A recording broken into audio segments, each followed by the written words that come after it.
Roy Fredericks. He loved the pool up on the back foot. Yes, another left-hander. Yes. So, it's great watching West Indian cricket.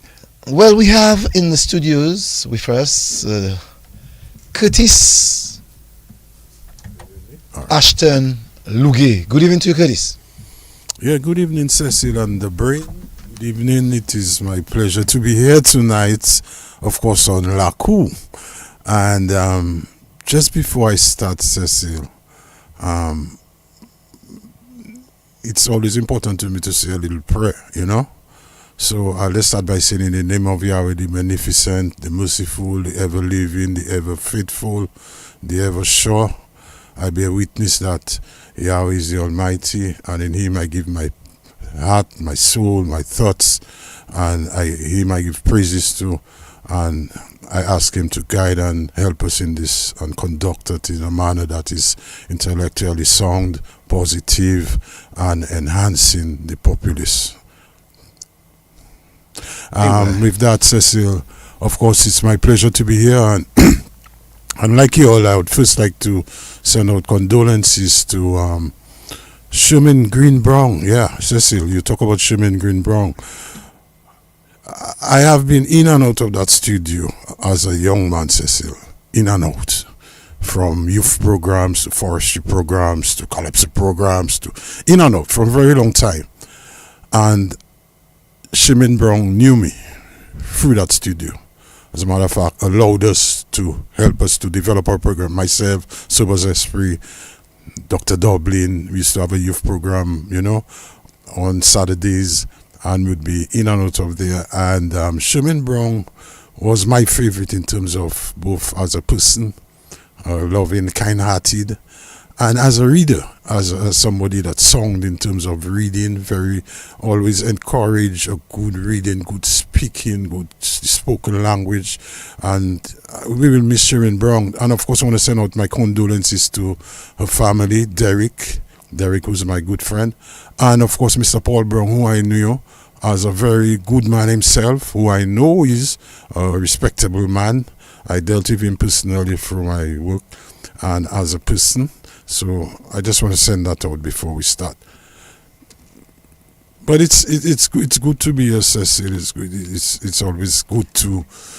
Well, it's the first time I've been listening to that program, and it's one of the programs that I enjoy because, for sure, Cecil, it is a program that connects historically. It connects the past to the present, and it reminds us of the life that we had.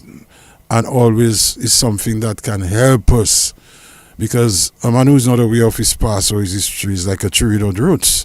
And I think it is important that people are aware of that. And Cecil, I have a lot of kudos for that program. I listen to it every Sunday.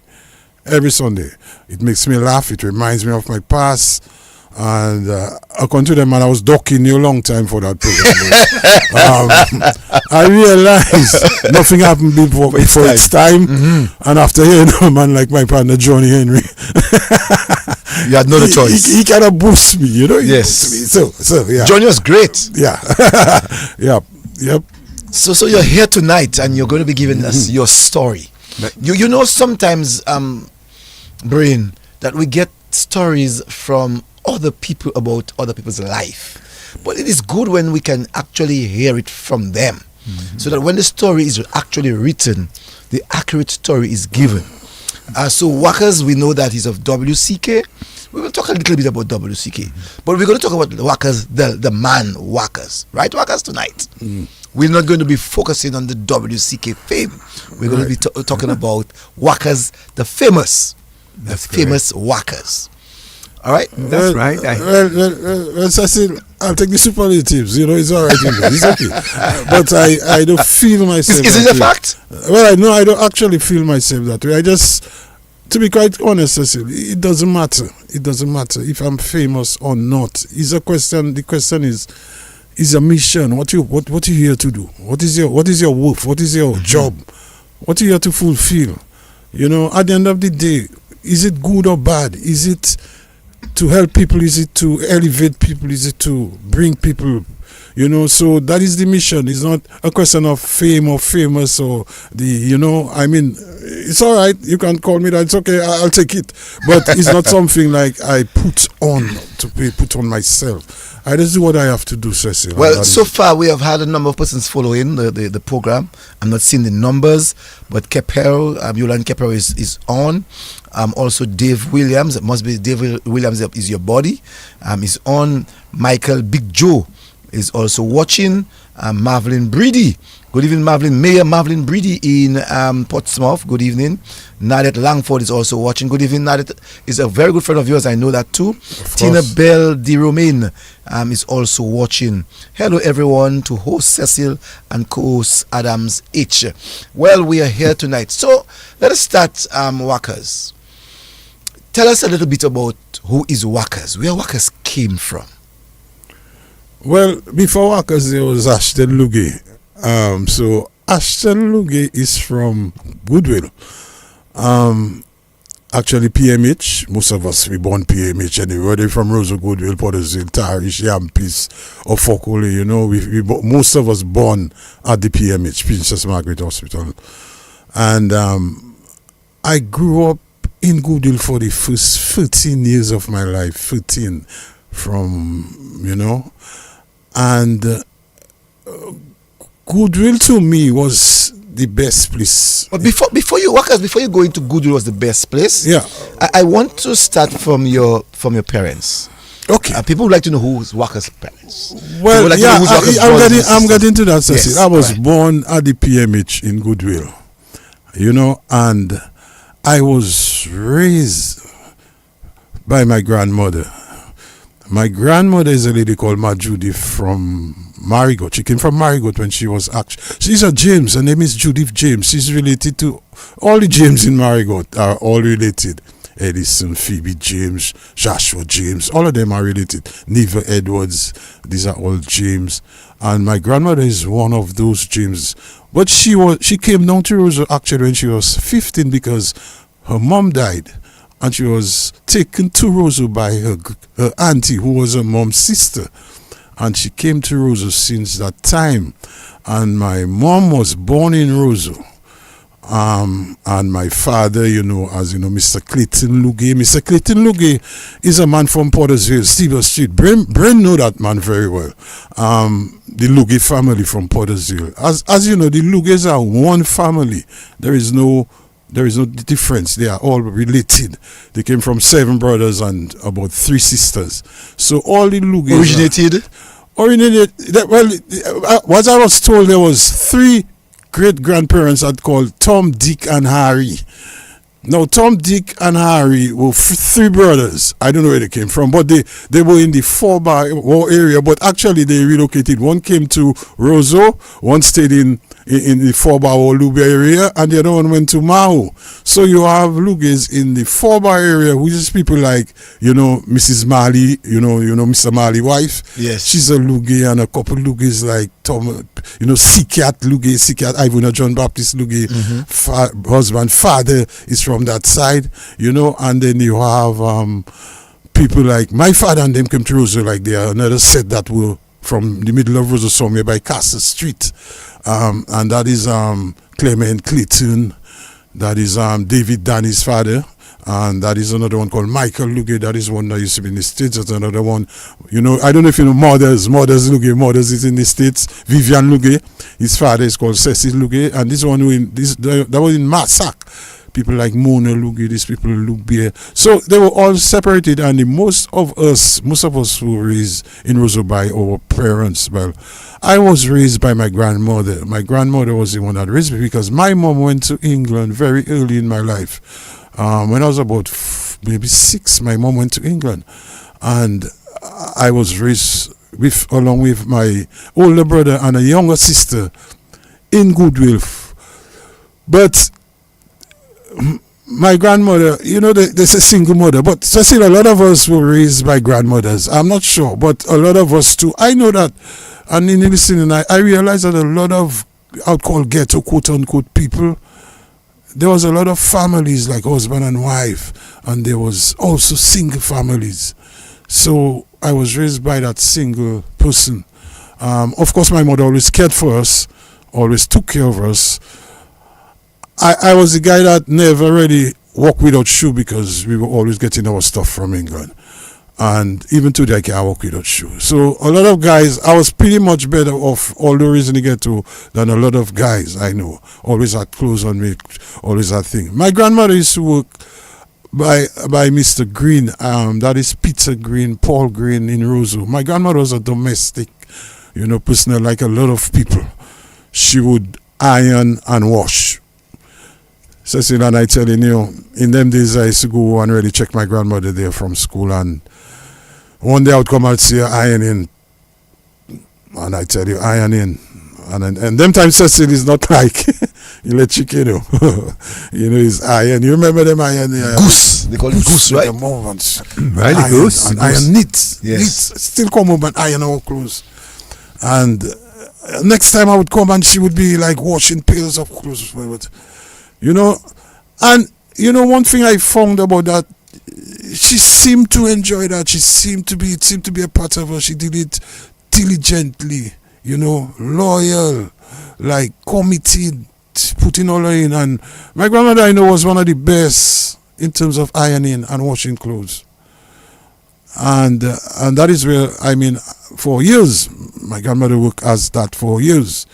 So we were living in Goodwill. It was not butcher. It was just a single house, a small single house, where myself and let's go back a bit, Wakas, because you're talking about your granny, and I like the story that you're giving of your granny, because a lot of us who, whether we were raised of single parents or children with families, husband and wife.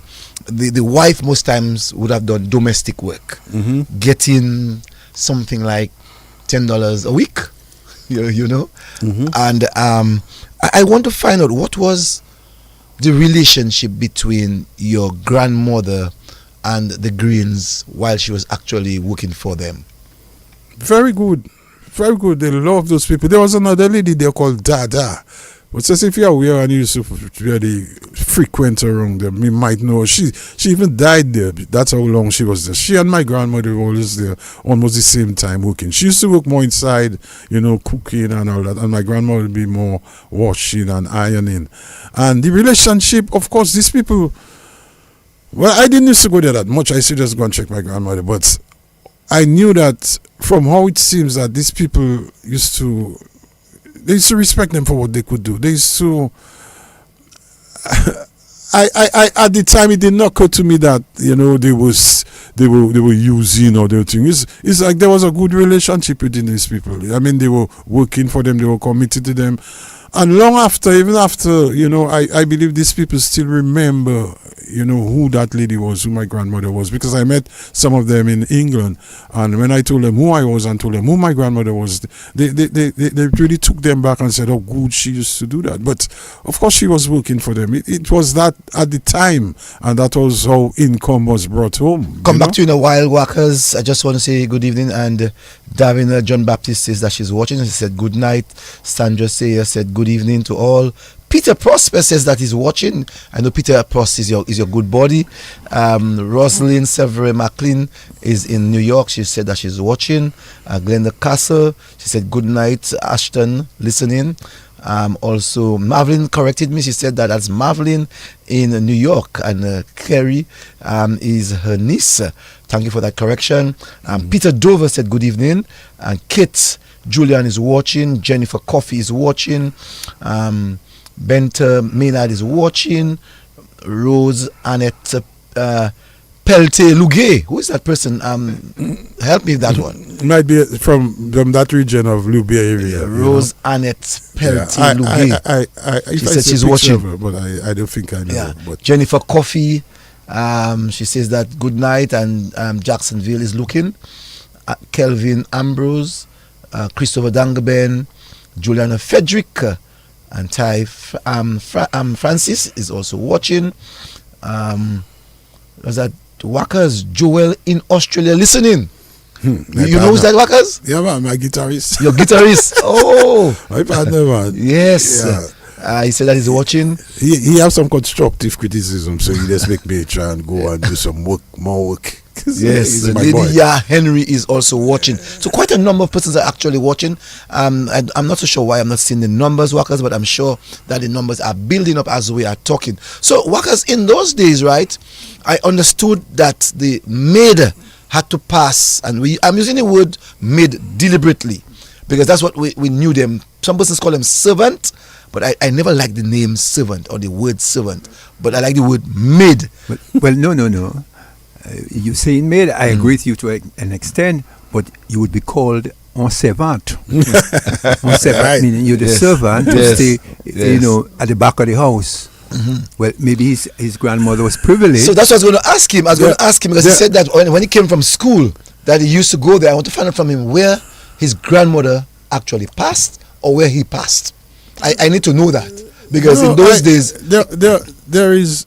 If you know the building, there is a gate, a big gate. I just normally pass through the big gate and go end up at the back because my grandmother used to be a little house at the back. That's where she washed and that's where she died. So remember these houses, Cecil. These are old colonial buildings handed down, So Wakas, so they were set up. They were set up in a certain way. I want to ask that question. Of course. So can we say that the houses were built in such a way that the lesser class would have to pass from the back? You nicely said that they passed at the back gate, but you couldn't pass at the front because I remember speaking to Alex Boyd Knight, may her soul rest in peace, who said to me that they couldn't pass at the front. Well, they made had to pass at the back. The front was locked. It was locked. Yes. It was locked anyway. So you naturally use the back, but not. I mean. It was that's how it was. It was a total class system at the time, and it was Musa Green and Ma Green, and it was like that. These people. I don't want to go into Wakas. But I'm saying, we are here tonight to talk about. It was a way of it was a way of life. It was what the people did, and at that time, Cecil. You could buy Eurozo for $40. You could buy a piece of, but you couldn't afford to do it. That's how hard it was for these people. So, I mean, obviously there was a certain system. Well, we can call the system a certain what we call stratification, a division of labor. It was stratification. A division of labor. That's correct. When you are servant, yes, you are servant. Hierarchy. Yes. Hierarchy. So he don't want to say that. Yes. The Greens and them, they were the semi-bourgeoisie. No, semi or the bourgeoisie. Or the bourgeoisie. Yeah. They had a certain color. Light skin. Mulatto. And they were called the mulattoes. We can't run away from our history. Yeah. The mulattoes. So they were placed in a certain strata of the society. So no fault of yours. You are servant. Let me ask you, Wakas. By any chance you found yourself going to the to the living room by any chance? To the where? To the living room. Yeah, man. You did? Yeah, man. You sat on the chairs? Yeah, man. Cecil, you sat on the chairs? These people are nice, They are nice people. I mean, growing up, they never disrespected. As a matter of fact, a lot of things that my mother taught us, she got it from there. Let's look at one. Eating with knife and spoon. Cecil, I can eat with knife and spoon good. I learned to eat with knife and spoon young. My grandmother taught us to knife and spoon and fork. knife, spoon and fork. Sorry, knife and fork. Sorry, privilege. Yes, I say knife and spoon, knife and fork. Cecil, let me tell you, my grandmother taught us to eat with knife and fork early at home because that's where she learned it very early. That's how you eat. You don't talk over a table. My grandma says a lot of things, It's not the rain falling. The rain doesn't fall. It's raining. The rain falling. The rain always falling. There was a lot of things that my grandmother learned, and I know it's from there. Because these people, for one, they spoke well. Irrespective of what you may think. They spoke well. They had a certain order, a certain discipline. So the other part of it, and in terms of the class and the hierarchy, of course they are that. And that's your job. That's what you do. I cannot say, Cecil, that these people disrespected or exploited or abused or harassed my grandmother. Never. As a matter of fact, on the contrary, they show a lot of respect for her, even after knowing that she was the one that used to keep them clean. Paul Green told me that. Paul Green told me, all these shirts I wear, it used to be your grandmother, I used to have them clean. So they had a lot of respect for that. I mean, the other side of it, we know the other side and what it was and all that. You know, but there was something that I say that I can take that was learned from my grandmother through these people, and that is the question of respect. You know, table manners. You know, yep. So, yeah. Just want to say also, Merlin Baron is watching from Philadelphia. Edwina London is also watching in Houston, Texas. Glenn Peters is watching. Gordon Henderson, your good buddy, is also watching. Irvin Philip Smokey is also watching. He must watch. He must watch. He must watch. Okay. Alvin Thomas says, good evening to you, Wakas. Good evening, Mr. Thomas. Royce Sejean. Sweet Roy is watching. You know Sweet Roy from Baffin State? Sweet Roy saved my life tonight, man. Come on, man. I don't know Sweet Roy. I have no respect for Sweet Roy. What will Sweet Roy save your life? I'll tell you. All right. I was coming. Listen, I had stopped. So I was heading to practice WCK. Just a brief thing, and I stopped in a bar, and I had a couple. And on my way, I had a couple, real couple. And then when I reached my couples too, you know. Well, a couple couples. And on my way to thing, I felt messed up. I don't know if I had eaten, but when I reached close to forestry, my former employment place, forestry office, where Fix Roy working as a Sweet Roy working as he's a security guard. So you know, at the forestry place over there at Baffin State. Mm-hmm. I just stopped the vehicle right there, almost like passing out. And Fix Roy came and saw me there, and Fix Roy checking, but what was wrong to you, boy? What? No, I just had to sweat out and really was in a bad state. And Fix Roy checking, but what we have to go hospital, checking. No, I don't feel that bad to go hospital. I don't want to go hospital, but I was sweating. Fix Roy, stay there with me. Fix Roy, go and get water for me. Fix Roy, help me inside there. And I tell Fix Roy, only person can come for me is Smokey. And Fix Roy called Smokey, and Fix Roy stayed there with me, and Fix Roy helped me recover from that, and Smokey came there, took me home. So the respect for Sweet Roy it goes way back, you know, when Sweet Roy was really Sweet Roy, but now enough respect and more respect for Sweet Roy. 62 man. Says that he's watching. You know who is 62? I don't know who is 62. Well, 62? Yes, the person said 62 is watching. I don't know. First time I hear that one. Irvin Phillips said, Wakas is my boy. You lying? Clem Bruno said that he's watching. Renef Alexis is watching. Alvin Thomas said the front door was for the what? The what? The what? The elites. The elites. The aristocrats. Oh, the aristocrats. The aristocrat. He said the front door was for the aristocrats. Yeah. Yes. Yep. So you have a number of persons, and Alfia Ito is watching. Frank Moses in St. Martin is watching. Quite a number of people are here. Lyndon, Lincoln Jura is watching. Matthew Whelan is watching. Esther Thomas is watching. Alan Maynard Mann is watching. Maynard said, good night everyone, I know it's going to be a great program tonight. So Wakas, so we have quite a number of persons actually watching and listening. So in reference to your granny took a lot of the attitudes at the workplace and bring them home. So you said that you at a very early age you were able to eat with knife, fork and spoon. That's a privilege. You said that you knife and fork. you said that you did not walk sasuli like many other boys because your mom sent. So how would you classify yourself in Jefferson Lane then as a boy growing up? I would say I don't like. You see, poor and poverty is two things that people use, and they use it sometimes without understanding. You know, because okay, you can be poor You can come from your poverty is not that you are not able, you don't live, you don't have 3 meals a day, you are not dressed properly, you're always smelling. Your poverty is not that, My poverty wasn't really that, because I never knew myself. Let's say, I knew people that really used to walk without shoes a lot of times going to school. And I knew people too that couldn't hardly afford these really rags.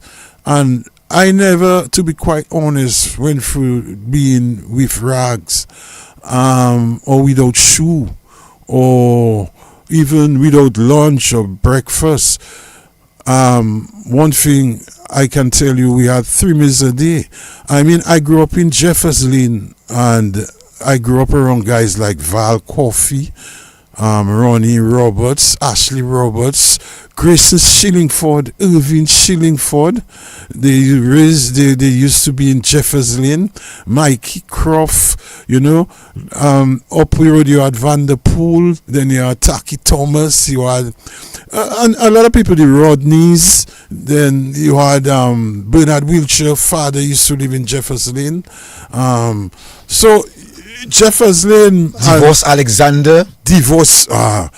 Alexander, the dispenser, one of the first dispensers in Dominica, had a son called Tilly Alexander, who's my power, by the way, and and then you had on the other lane, you had like Murphy's Lane, where Thomas Kentish, Tosh, Glenn Jermott, Bobette, David Kentish, Joe Kentish, going down further, you have Dr. Pascal used to live down there. A lot of guys, brother, the Filberts, the Labards, the Blaise, the Jermotts, the Dominics, the Gideons, lower down. So when you go down to Solomon Lane, So I just say Murphy's Lane and Jeff, and we were always close. There's a guy that he just passed on Murphy's Lane, I think Murphy's Lane and Princess Lane, I think, in that corner there, the shop. Simon. What's his name? Mr. Simon, that was his name. He used to be working at Dexia once upon a time, long time. It's a Simon. His son passed some 2 years ago. Massface, father. No, the fella, he washes vehicles. Yes. The father had a shop. Yes. Very boaster, stylish guy. Yes, stylish guy. Right at the end. Philip Horsford's uncle. Uncle, that's right. Oh, that is not Simon, is what's the last Simeon? name? Simeon. Yes. Simeon's Master name. Yeah, Mr. Simeon is from there. Yep. He's still there. And then going down. As what someone told me is Bernard Simeon. Yeah, Bernard Simeon. Then you had the Hendersons, that's guys like, I think Brendan Henderson guy, one of the guys. Oh, high jumper, yeah. High jumper, I haven't seen that guy in years. Yeah, he has his house in Granby. Right. So, I mean, growing up around there at that time, was just the best. The best. Goodwill, the connection we had in Goodwill and what connected us, what actually made us more united, was at Lindo Park. Everybody, at least from the immediate area and surroundings, used to gather on Goodwill Savannah. Be them from Upper Goodwill, be them from Gotay, be them from Gotay, be them from Lower Goodwill, be them from Federation Drive, Rose Street, Murphy's Lane, going up all the way. Everybody would somehow gather for some sort of activity, be it football or cricket, which was more prominent at the time, and we would meet there. So most of us growing up there can or could play cricket and or football. And that is how we were raised. I guess it was the same in Pottersville, Brain, because, I mean, the Pottersville guys would meet more at Pottersville, Savannah, and the guys in Roseau would meet at Windsor Park, Cecil, which is where you raised. Yes. But we all were interconnected. In other words, we would go to Pottersville and play. Or not just play, tournaments. Or on a normal basis, go maybe action play a little quick football, or go in the park. So there was always the exchange, and there was always the interactions, and it made people more connected. But a lot of time was spent playing. But you see, I like the collection you're trying to place now, showing that big yard, and your yard for you was really the Lindo Park, Right. where you had guys from other parts of the community. So you had Jeffers Lane, which was your lane, and you had Murphy's Lane, which is your adjacent lane. Someone just said, "Don't forget my popon." Yep. He said, "Don't forget my popon." Yep. Who lived in the area too, and And then there's the Miller mother, the and then- Millers. and see the greatness of your area is maybe I think you can help me Brain, that the people in Jeffers Lane and Murphy's Lane, we couldn't call them poor to say the word real poor, but right across from Wakas and them, higher up across the road, you had the other class. The strata was now growing up. Yeah. So you had the Center Room of Federation Drive. Yeah. You know.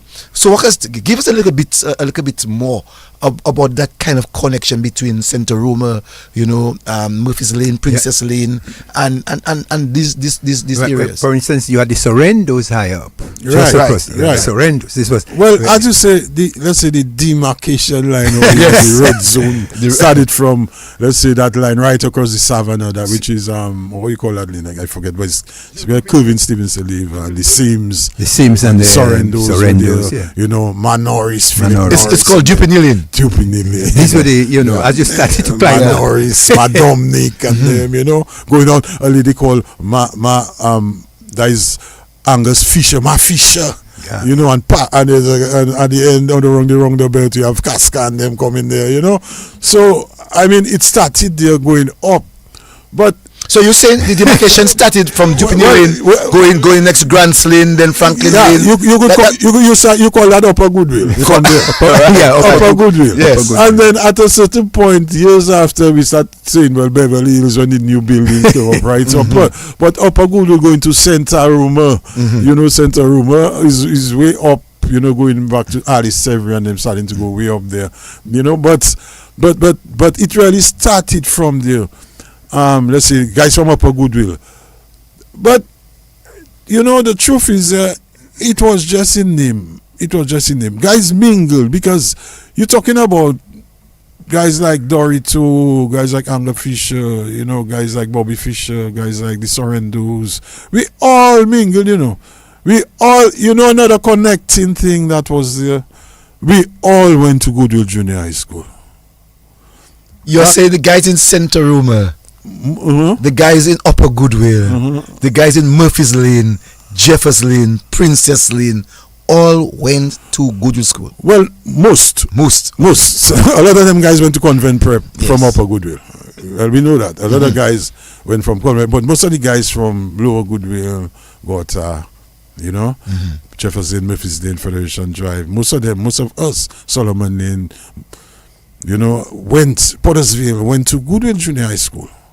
A lot of guys from Goodwill went to Goodwill School, but a lot of Goodwill guys from Upper Goodwill, most of them went to Convent High School, Convent Prep. So Tony and Savannah would have gone to what school? I'm not sure. Convent Prep. To be quite frank, most of them guys went to Convent Prep. Some of the guys that they can call and verify, but I know a lot of guys went, because the Kentishes, we went to Goodwill School, the Lugays went to Goodwill School, the Adams went to Goodwill School. Everybody I know, the Bobbets, the Freemans, the Labards, the Filberts, talking Goodwill School all the way, So Goodwill School was another center. It was I used to call it an institution, because Goodwill School in itself, it molded us. And Brain is there, you can answer to that. But Goodwill School is a school that it had both vocational and technical at the time. A lot of guys came through vocational and technical, and women as well, through the Goodwill School.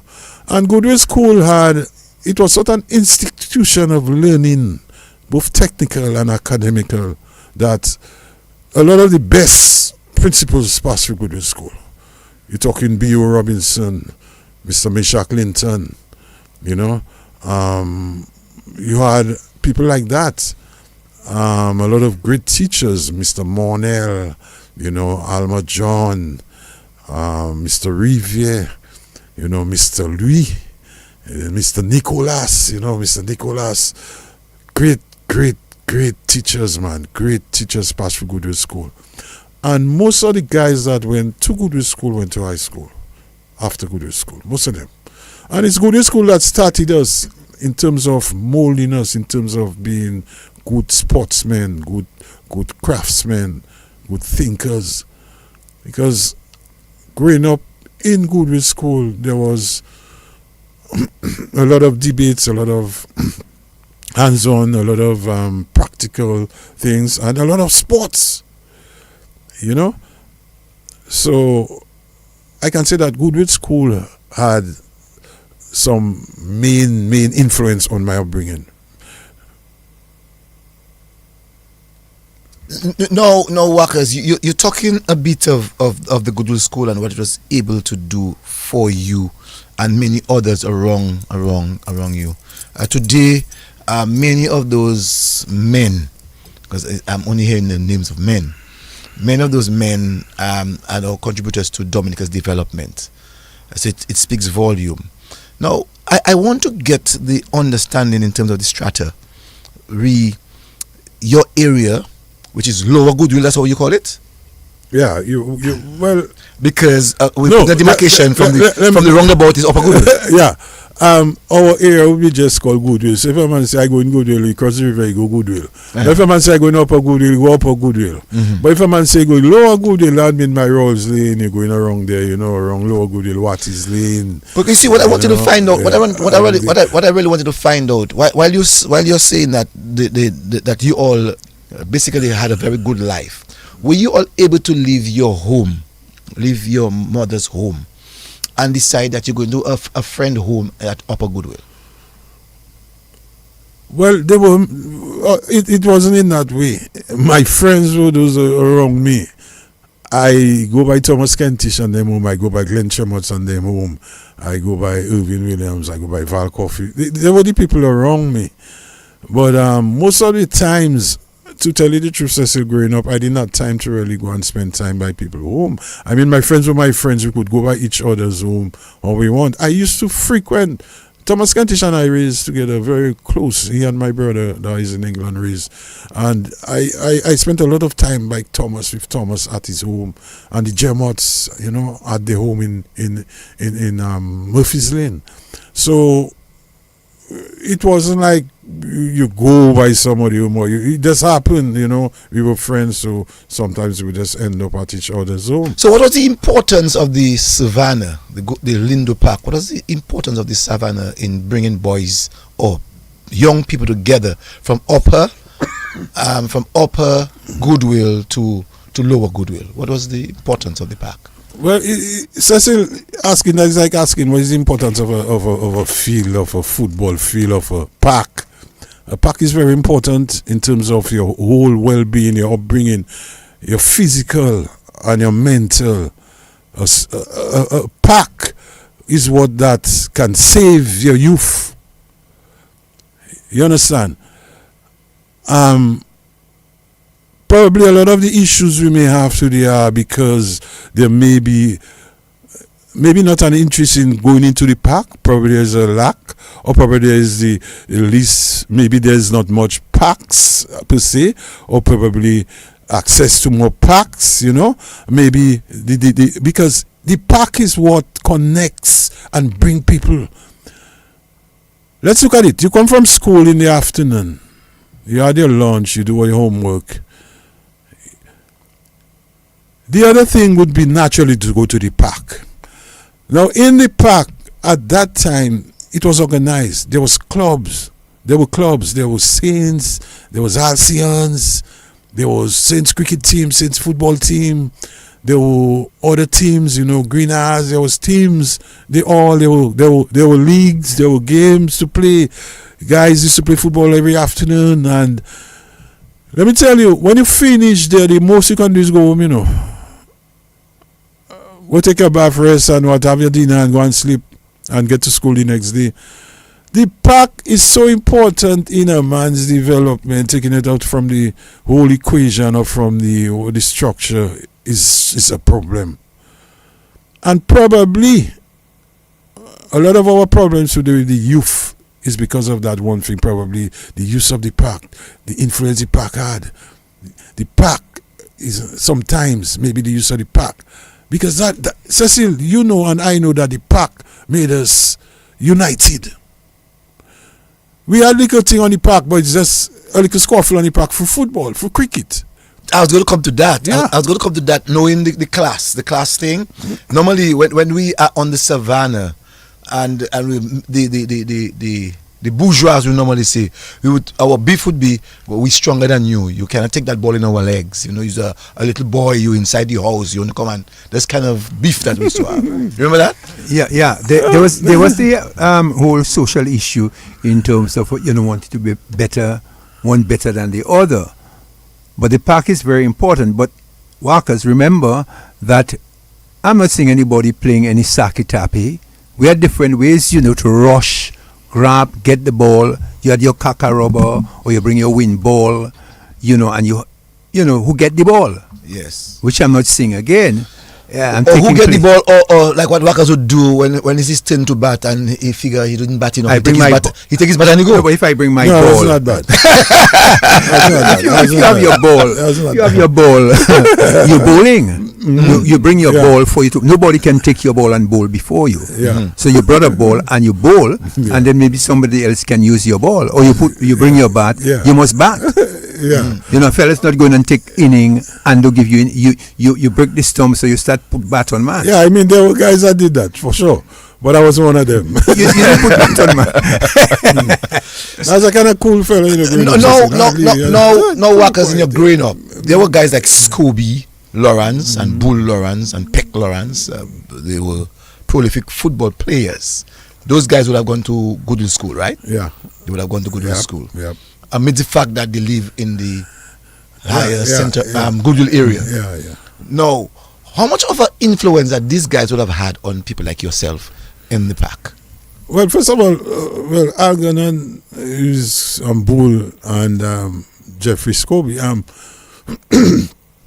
Jeffrey's a little older than I. The guys that really had influence on me, it wasn't these guys, but I'll tell you, Joe Kentish, Bobette Freeman, Michael Freeman, Dorito Guy, even people like in cricket, Irvin Shillingford. I'm only saying that, I only asked that question, because I'm going to come down to the Lower Murphys area. Yeah. I only made mention of that because they were in a different strata from you. Yeah, they were in a different class from you. Yeah, but so I was trying to find out from you what influence would have had. Is it financial? What influence they would have had on you that would have made you say someday, boy, these guys, I like the way they live. I would like to be like them too. Even if you didn't walk without shoe. Well, it's a strange question, but let me tell you, Cecil, I respected those guys. I think we were some about like not much older than I am, but I respected their ability. I respected their talent. I respected them as sportsmen. They were not the guys I followed or be with. You understand? But I respected them as sportsmen. I don't think where they came from had an influence on who they were. Okay. Or right. I don't even feel that they acted like people of that caliber. Because their friends were people like us. Their friends, as a matter of fact, Scobie, Bull and them, their main friends were people from Lower Goodwill. You're talking about the Neebs and Joe Kentish, David. These were their friends, Dorito Guy and these guys always from Upper Goodwill. These guys were more with us. These were their main friends. So I don't see these guys as anybody else. Someone just said to me, Cecil, you always like to bring up bourgeois. I take an offense to that. I seriously take an offense to that. Right. I am not putting any class ahead of anybody. Right. My mother also worked for a family. Right. So I respect these people. If I did they have to give my story, I know what story I have to give. But I'm not talking about the bourgeois in any negative way. So right. I just want to say to that writer She knows herself. Right. That I have nothing against the bourgeois. I think it is a period in our lives that we would have understood that they played a role in our social upbringing. No, but Caribbean society, and Wakas would know that, has stratas, within the society. You either have a strata based on your surname. Mm-hmm. So if you're Shillingford, Irving, or Grayson, the Howell Shillingford, people with money, that was a certain strata. We can't run away from that. It happened. And so we cannot, it's not that we're trying to downgrade people, upgrade people, but within the Caribbean society, there are different stratas of society. And even if today people try to pretend it doesn't occur, but it's done in a very, very subtle way. Very subtle way. But I wanted to ask you another question in terms of your icons there. For instance, Strasser Doctrove, Chicky Boom. Yep. These guys with the Brinsley Charles. Yeah. You're talking about Irving Shillingford, Tom Lafont, Brinsley Charles. These fellas came to, and they were the guys. At that time, this guy was living in the area.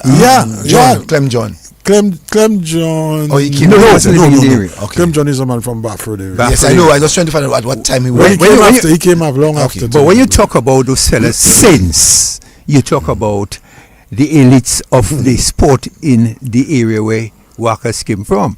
Yep. Billy Doctrove, those guys, and his brother. So, these were the guys where most of us, even when we were down there in Pottersville, we looked up to those guys too as well because of their sporting prowess. Mm-hmm. Because Cecil, I'll tell you, I joined Saints at about 13 too, and at the time it was guys like Zaidi on one side and the other Doctrove guy on the other side during practice on the concrete pitch. And as a young Zaidi? Man, not Zaidi, no, but Zaidi bowled to you? Zaidi bowled to us on training, with no helmet. Maybe 15. Well, trust me, it did not helmet at the time. On the concrete pitch, it did not helmet. We had pads, we had a thing, but I don't recall helmets. That's when I saw Vivi batting the helmet. I said, boy, Vivi must have come from that school, because I think at the time, maybe the training and how we were brought up in terms of the sports, the organization at the time, since was a real, as Ben said, elite club, well organized, treasury, secretary, president, elections, team every year, uniform, organized, both football and cricket. Coca-Cola sponsor. Well sponsored too. Like Coca-Cola. And you're talking about a team of guys that discipline.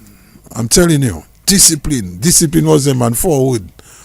But Bogoray lived in Goodwill at that time. Bogoray is a goalkeeper for Saints. The number one goalkeeper. Yeah, he goalkeeper for Saints. Yeah, Alfred Solomon goalkeeper for Saints. And then you come down the line with Tony George, Chinese, a lot of guys, Saints produced the best goalkeepers in Dominica, hands down. And we know that. They might have produced the best footballer. And if Atamaya is saying that, he'll jump on me. But they produce the best goalkeeper. You remember any pack? 6 o'clock coming, kick on him, goalkeeper. He can't see light. He kicked 40 yards. Try it on him. And he would still dive. Still save it. Still diving. With his glasses on. Great Roy Williams. Yes, yeah. Roy Williams. And Alfred himself wasn't easy. Oh, Alfred wasn't easy. Alfred Solomon was a bird. Yes, that wasn't easy. His afro and his short pants. Not forgetting Chinese. Chinese came. He came long after. There was Tony George. Yes. Tony George was a mad guy. Was a great goalkeeper. This guy was a mad guy. Yeah, but actually going guys' feet and pull the ball away.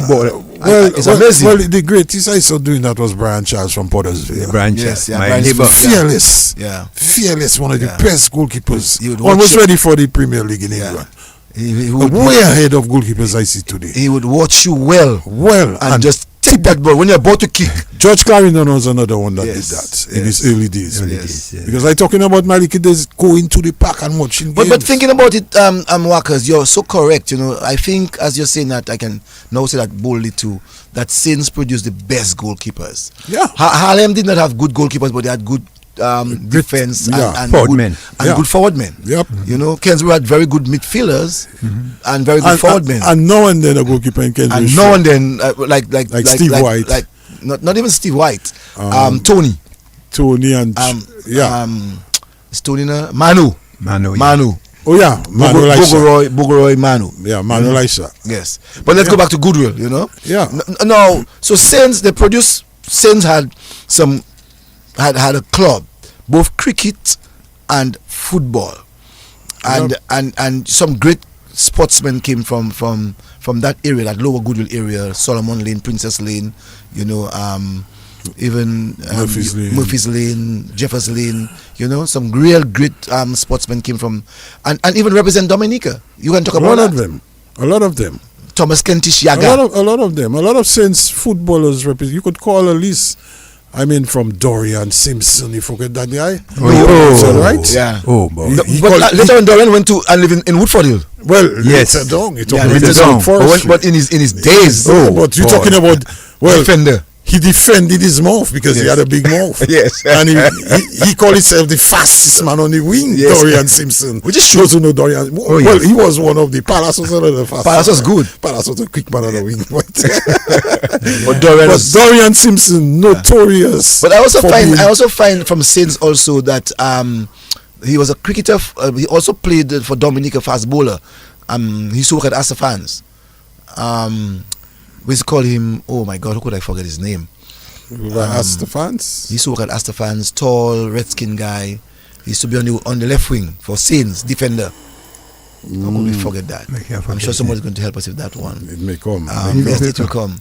You know? But guys like Kelvin Phillip, Kelvin Phillip, solid defense. You had guys like, Thomas, you had fellas like Glenn Jermont, Tosh. All these guys. Let's take a little opportunity to tell the Dominican public, because we're talking about our own Lakou, and we're talking about that wide Lakou of Goodwill.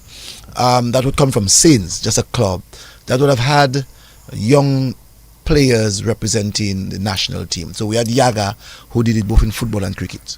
Can we continue? You had Tosh, yes, Williams. Yes, basketball and football. Mm-hmm. You had guys like Glenn Jermont, football. Yes. You had guys like, all guys like, what you call it? Scobie played both cricket and football. Well, not for Saints. Not for Saints. He didn't play for Saints. The brothers, the William brothers. The William brothers. You know about feels like Desmond. You know Desmond's after Mesme. I think it was Desmond I was talking about. Desmond Fontaine. Desmond Fontaine. Red Bull. Red Bull I was talking about. Red Bull I was talking about. He played both cricket and football for Dominica. He actually played defense on the wing. And basketball. And basketball, yes. And basketball. Free. You're right. Yeah. And basketball. Yeah, man. Yes. Red Bull. And cricket, he was a fast bowler for Dominica. He was a fast bowler. One of the most wicked left medium pace bowlers was Red Bull. Yes. Growing up. Ball swinging. You had Chaucer Doctors, you had the Lugays, Danny Lugay, David Lugay, Peter Lugay, Francis Lugay, Tony Lugay, all these guys played. John Lugay, one of the great defender coming from grammar school and also Saints. Then you had the Doctors, you had the Phillips, you had the Harrises. We forget Lenny Andre.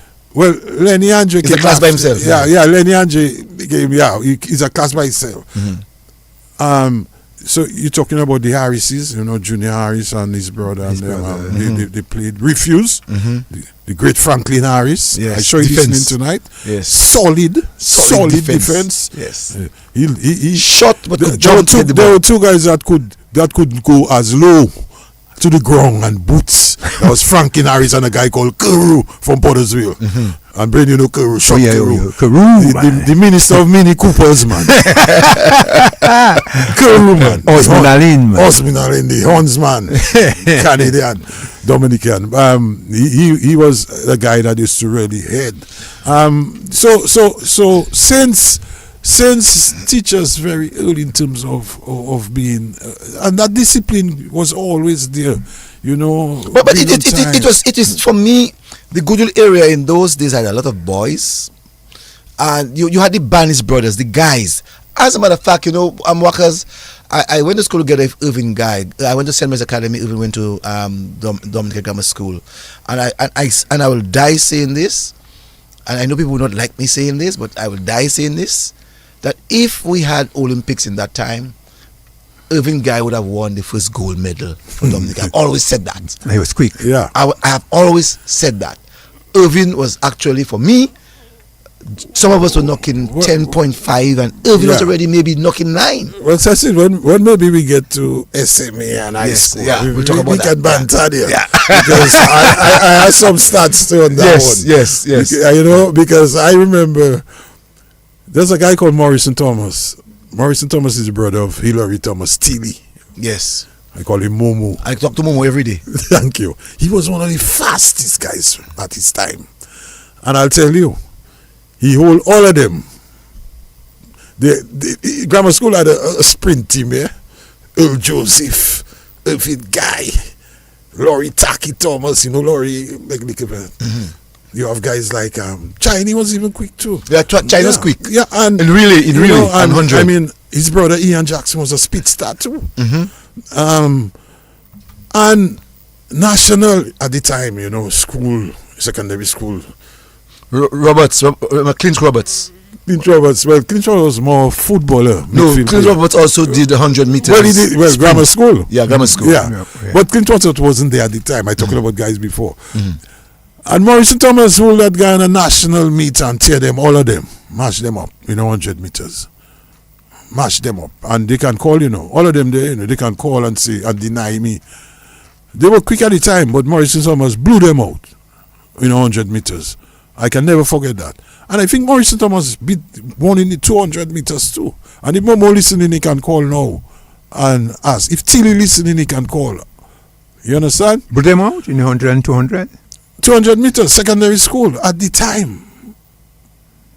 At the time. And because at the Momo there, you can answer that. So, I mean, I respected those guys. Because in talking about Jefferson, one man I forget to mention is the Thomases. Me and Tilly and his brothers and them raised in Jefferson as well before they moved to Lower Goodwill, Didier Lane. So me and Tilly go way back as youth, as young people growing up. Yeah. Also, Tilly was actually originated from Jefferson. Yeah. Okay. His brother Morrison and his other sister called Vanessa. But the other two children were born in Lower Goodwill in Didier Lane. You know. So in terms of sports, you know, you can say that the Goodwill area was on top, rich in sports. On top, great in sports. I refer to football. What about cricket? Since was a formidable team. Since was a team. I mean, since had a lot of good players. Let's see if that's Morrison that's calling here. Let's see if it's Morrison. Good evening to you, caller. Good evening, caller. Good evening to you, caller. Yes, it's me, Momo. Momo. Momo. Yes, You heard what Wakas said about you? Yeah, but I was gonna hang Waka, man. Waka is a brother from another mother. That's right. Wakas and us grew up next door to each other, man. I just mind, Momo. It's a good thing I Me and Wakas used to be in the same prom. You know, my mother pushing Wakas and myself and Tilly in the same prom. Wow. That's right. But Momo, did I lie about that 100 meters you cut them, man? No, boy. Let me tell you, you and Reggie Harris were the only two guys I know that used to promote me. So we have Reggie Harris. You can call Reggie Harris, and Reggie Harris will prove it again. Thank you very much. You forget Bobby Shaw. Bobby Shaw was in that lineup. That's right. Rick James was in that lineup. Thank you. That was the best of the best. And you could even ask Abu Elwin that, because Abu used to come in the botanical garden when Dave Cottenham was training me and Duncan Stowe. And he would run with us, and he would go back and tell Taki and them, you can't run fast like this guy will beat you guys. and we all them line in front of everybody and cut their backsides, man. I know Irving Guy is Cecil boy, because I hear Cecil say nobody is faster than Irving Guy, but we never. You never see that. Cecil didn't see that race, boy. Hands down. And we're talking in a time when, you know, really everybody, when you're national meets, secondary schools meets, Popham tournament, we know Dallas tournament. Everybody in the park. Yes, sir. Everybody in the park. Even basketball and and this. Loaded. What is one guy you forget to mention, man, is Manson, man. Manson was on the block. Oh, yes. Roy Roy Mason. All those guys were the guys. I was kind of leaving them guys for secondary school, yeah, Momo. When we get to the secondary school, you know, I in my upbringing, it was more guys like you, growing up. Yeah. Yeah, we brother from another mother, man. That's how we even knew it, you know. All right, my cousin Momo. Thank you. Yes, I'm listening. Thank you guys. All right, good show so far. Yeah. Good All right, show. thank you. Show, great show. Wakas, you know, sometimes I don't take offense to people, you know, when people have their opinions. But hear what this person is saying to me. Name the bourgeois. It's the bourgeois that giving jobs. I'm aware of that. We said that. Isn't that what you said, Wakas? Yeah. We said that. Right. Who are the bourgeois today? Why you have to ask that question? and hear the answer she's giving herself. Yes. You are a big manager of the nation station. That's a bourgeois. I mean, yeah, well, that's all. Well, I'll respond to you by telling you your father was a big bourgeois in Roseau. Well, Cecil, okay. If people, I don't see the offense. I don't see the offense of we talking about, because when we raised, we call people bourgeois. They are a different class from us. Yeah, not that we stayed away from them. We mingle with their children. Yeah, we even had children in their children. They were there. You know what I'm saying? Historians describe it. So it's nothing to hide away. I am not talking bad about the bourgeois. I'm happy that they were wrong to give my mother money, to get jobs, to get me where I am today. I'm very much proud of the Britons. Well, probably, well, Cecil, what we would refer to as a bourgeoisie would be of a higher strata. Yes. Actually, those are the way at the top. That's correct. The people I call like, let's say Scooby and them and things. They were just middle class. They were middle class people. Probably you can divide middle class into stratas as well, and say upper middle and lower middle class. And sometimes based on where you lived, society then claim that you are a bourgeois. You might be upper middle class. You might be a but bourgeois you're upper middle class. But you may not be a bourgeois. But right now, I can classify you bourgeois, you know, because where you're living. I'm a upper middle class. Well, upper is, you know, it's privileged people, you know. I'm upper middle class. the bourgeois are phased out. It's no longer. And everybody is determined by how much money they have. You have in your pocket, man. Show me what you have. I'll show you what you have, man. I'll put my own on the table. Yeah. So let's get back now to business. So here's Wakas in Goodwill. We spoke about the Goodwill school, but we have not spoken about the preschool. What was the preschool like in those days? Well, I went to the preschool. Bren, you might help me in that. What was the teacher there? Teacher Molly? Teacher Molly, man. You went to Teacher Molly school, man. That's my first school that I went to, Teacher Molly school, under that big royal palm tree. Royal palm tree, man, in that big house there, man. Synonymous with that place, you know. Oh, yes. A small wooden school there, right there. Small but comfortable at the time. And that's where I think Alma John taught me. That's right, she taught there. She taught me there as a young man, and Teacher Molly was the principal there. And from there, Cecilia, ironically, I went to Roseau Mixed Infant School before going to Goodwill School. I went to Roseau Mixed Infant School with guys like tall Charlie from Roseau, Christopher, Andre, Chris, you remember Chris later, Christopher, with no brother Chris, you know. Fellas like Tony, you know Tony Mosiah. Yeah, Mosiah on Hillsborough Street. On Hillsborough Street, now in the Virgin Islands. Yes. We went to I saw him some time ago. Right, we went to school together in the Roseau Mixed Infant School. That is right opposite Karam there, where you have that building there now situated. Apartments. Before going to Goodwill School, I remember I knew all the shortcuts from River Street going way down to there, passing for all the shortcuts, you know, from River Bank, going all the way to the Karams and maybe through Virgin Lane. So did you cross the river to go to school? Or Never. Did you pass on the bridge? No. Cecil, I was you see that one soldier they call my grandmother, that one man woman army. She raised me us Well, I'll tell you something. At 9 years, my elder brother went to England. My mother sent for him. My grandmother had that policy. From the time you start to get troublesome, you'll go and meet your mother. So my brother was really getting troublesome. All fights in Goodwill. I have a brother called Curtis. Thomas Canchis, if you were there, you can call now. That guy was the most troublesome guy. Always lead me into problem. Always in a problem I have to end up. So when he was about 9, my grandmother told my mother, send for your child. He'd get into troublesome. She sent for him at 9. So he left Dominica when he was 9. And he's in his 60s now, and he has been in England all that time. Then my sister was after me. She started to get a little, start growing up, start getting troublesome. Send for your child. My mother sent for my sister, and then they sent for me when I was 17. But I didn't really stay in England. But that's how it was. So we grew up. My grandmother was too rigid.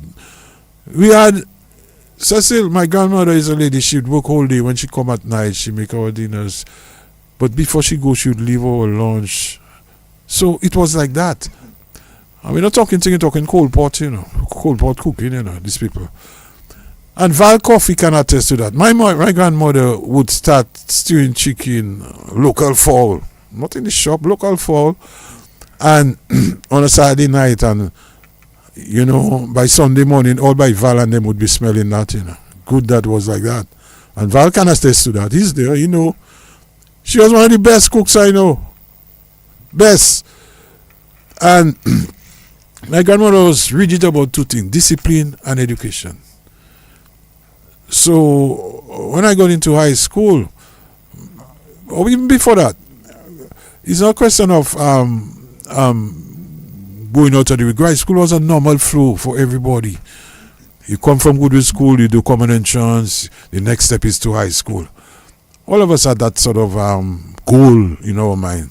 So all of us had common entrance and all of us went to high school together. And then I chose SMA because I look like a grammar school fellow, because most of the Lugos went to grammar school. But I said, there's something about SMA that I like, and that was the artistic and this kind of thing. So I chose SMA for that. So yes, give us, but before we go into SMA, I want to go a little bit into the church. How much involvement you were while in Jeffers Lane that you involved in the church? Because when you grow up with your grandmother, they always tell you, "Pardon me, caban moi sou parler l'église." So you had to get up on a Sunday morning. She didn't have to say that, not to her sister. I can tell you. She had to say that. No boy. She was the man and the woman. What? But church was a must. You can come how you want Saturday night. Sunday morning you have to go to church 9 o'clock. You can do what you want. There's a golden rule. You must go to church. Your mouth can be long like the river Nile. You have to go to church. And that is a thing for almost everybody I know growing up. But even that, we grew up in a way where we were associated with the church, in that there was the 4th Dominica Scout Troop headed by a guy called Cyril Hector, and had guys like Smith, may his soul rest in peace.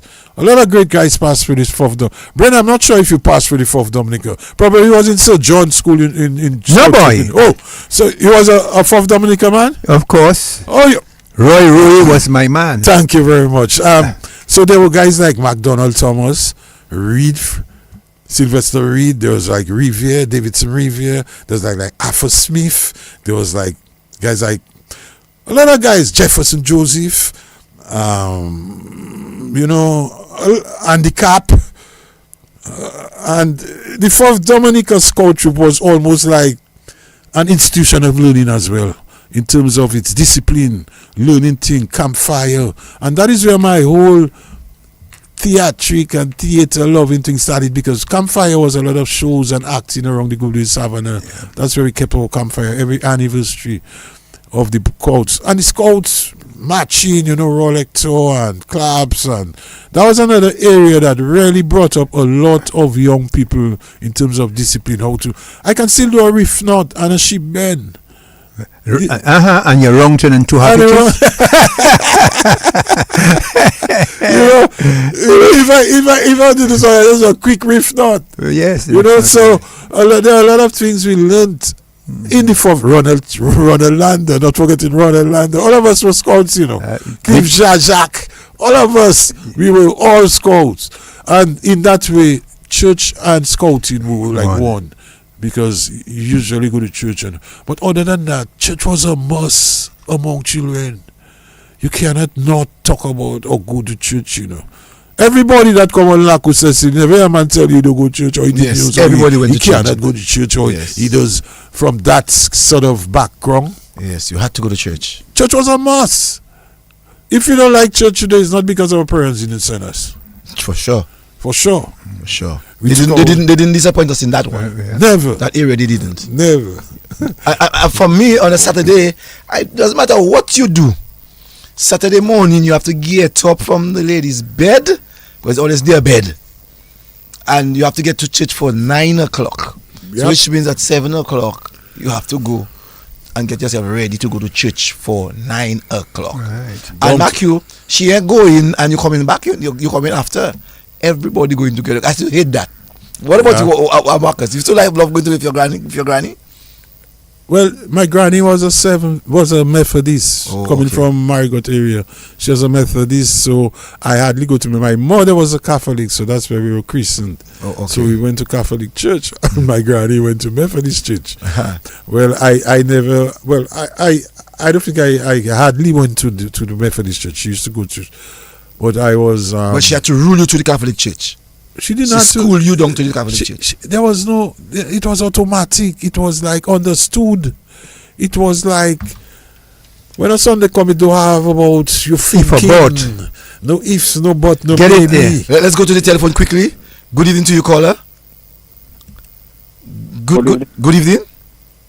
Yes, I need to talk to you offline, please. Well, you cannot talk to me now, and I'm very, very sorry. I cannot take a call right now, so I'm sorry. Okay, you have to call me after the hour of the show. Okay, the show ends at 11. It's an emergency at Groto. What's that? It's an emergency at Groto. I need to talk to you Friday. Okay, but I still will not be able to talk to you. I'm sorry about that, but I really won't be able to talk to you about that right now. So, I will have to link up with you.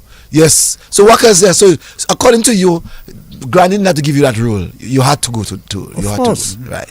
Church is a must. Yes. There are two things I was like must in terms of us.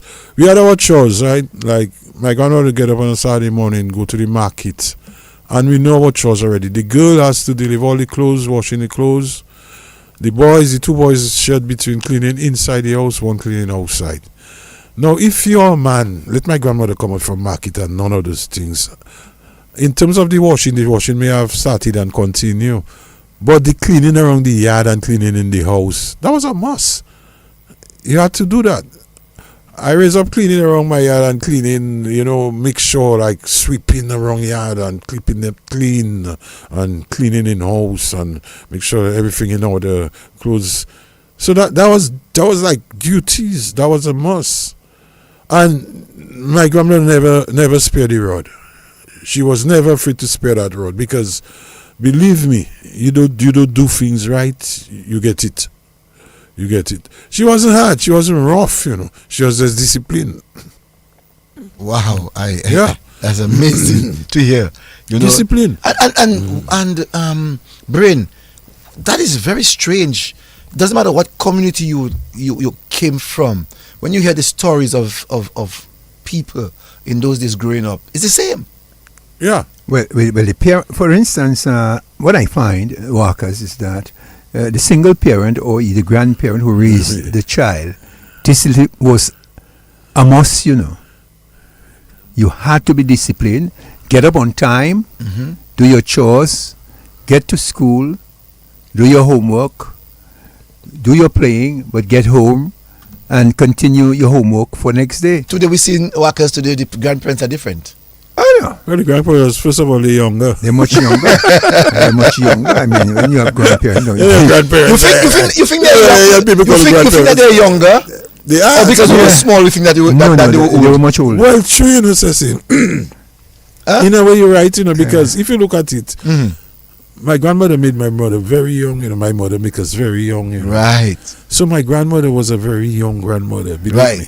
She was almost like my mother. Right. In terms of life. Because my grandmother died at 73. Right. Young. You understand? So you're right in that sense. No, but then they were grandmothers in the sense of the word. Yes. So now, sometimes you might be, who you see now as probably mothers. You're thinking about what? I mean, motherhood is just like, it's more than just having a child. Motherhood is something in its entirety. It takes more. The discipline, the thing you have, how you bring your child, bring up your child, your commitment, how you deal with your child in terms of encouraging, educating, or bringing. So, grandmother can be a name for true. It sometimes it's not really related to age, but more. You find grandmothers, people that were called grandmothers, were indeed grandmother. Yeah. They had that form. They had that. They had a sort of autonomy to show and give respect, to make sure that respect was there. I just want to tell the person who just called me. They can call me on my mobile phone. It's 275-8880, 275-8880. The person who called me a while ago on air, you can call me on my mobile phone. I'll be able to answer you on my mobile phone, but as I am on air now live, it's not possible that I can take your call on live. Yes. So Wakas, so let us at that. You're still now in Jefferson Lane. You're in high school and you're still living in Jefferson Lane. Yeah. You sat common entrance and you pass. Yeah. Decided that you're going to go to the St. Mary's Academy. Yeah. You gave reasons why you did not want to go to the Dominica Grammar School. Well, Cecil, let's take a little pause there. Yes. Can I get a little second? I need to go for some water because yes. my foot really hitting me. So give me a second. You want some water? Or what? Yeah, I come in. Let's give me a second. Okay, I'll do that very quickly. Yeah. Yes. Good discussion that we're having with Wakas. But one of the things that Wakas mentioned, it would be very interesting to note at what age sometimes these ladies had in that time of the Lakou, their first child. Would it be at the normal age right now, 15 years? Would it be 15 years, 16 years, 17 years, 18 years? The truth is, you see what's happening now? It always happened. Let's go to the telephone quickly. Good evening to you, caller, your live. Yes, the consent age was 21 years. You're speaking too low for me, please, caller. Right. The consent age was 21 years in my time. Okay. 21 21 years is right. When you had a grandmother, it's a real grandmother, not liquid grandmother. So you had the consenting age was 21 years. Okay. Yeah, but in your time, and you're not a spring chicken. In your time, the consenting age was 21 years. Yeah. All right, very interesting. Very interesting to note that right now the consenting age is 18. So in the Lakou time, when Wakas grew up, that would be the situation where a grandmother would really be a grandmother looking after her children, her grandchildren. Mm-hmm. Very interesting social comments being made there. So Cecil, you see how society evolved in terms of consenting age and what have you. Yes, so I'm of the belief that never changed. In terms of what we're seeing presently, women having children at the age of 15, 14, that has always been. Wakas? Yeah. Well, I knew my mother had us very young. Right. You know what I mean? And when you think about it, it had us young. But probably that's why grandmothers came into the picture too. Mm-hmm, mm-hmm. And they came in very early. In my mom's case, she had to migrate, so we were left behind. Okay. She was relatively young as well when she migrated to the UK. So we were more or less raised by our grandmother. And the thing is that, Cecil, when I was 13, we were living in a place that was not our own. Mm-hmm. And at that time, my grandmother was trying to get a place. And one of the places she could have gotten was under the Patrick John regime. They started building a number of housing schemes. And one of them was the first one. I think he built one around Goodwill, Lower Goodwill, just as you go in the back road going down to the river where Chicky Boom lives. He built that one, and my mom thought she would have gotten one there, but we didn't get. So he said he's going to build some houses in Fokole behind Dom Lake. And my grandmother actually was high up on this, and she got a house in Fokole. So at 13, I had to leave Goodwill and go to live in Fokole, which is where I am today. But Cecil, I can tell you, can you imagine at that time growing up in Goodwill? And because, to be quite frank, there was a certain image about Fokole. Cecil, coming from Goodwill as a young man and going to live in Fokole, I was totally against that. First of all, I didn't want to go and live there. I don't want to go. Fokole was known as Vietnam. Fokole was classified as a bad place. Fokole, you could hear the worst description of Fokole bad man, Fokole this, Fokole man thief, Fokole man this, Fokole man. I don't want to live there. I don't want to go there. I actually tell my mom my granny, I'm not going to live Fokole. But she said, you don't have to want to go live Fokole, It's two things.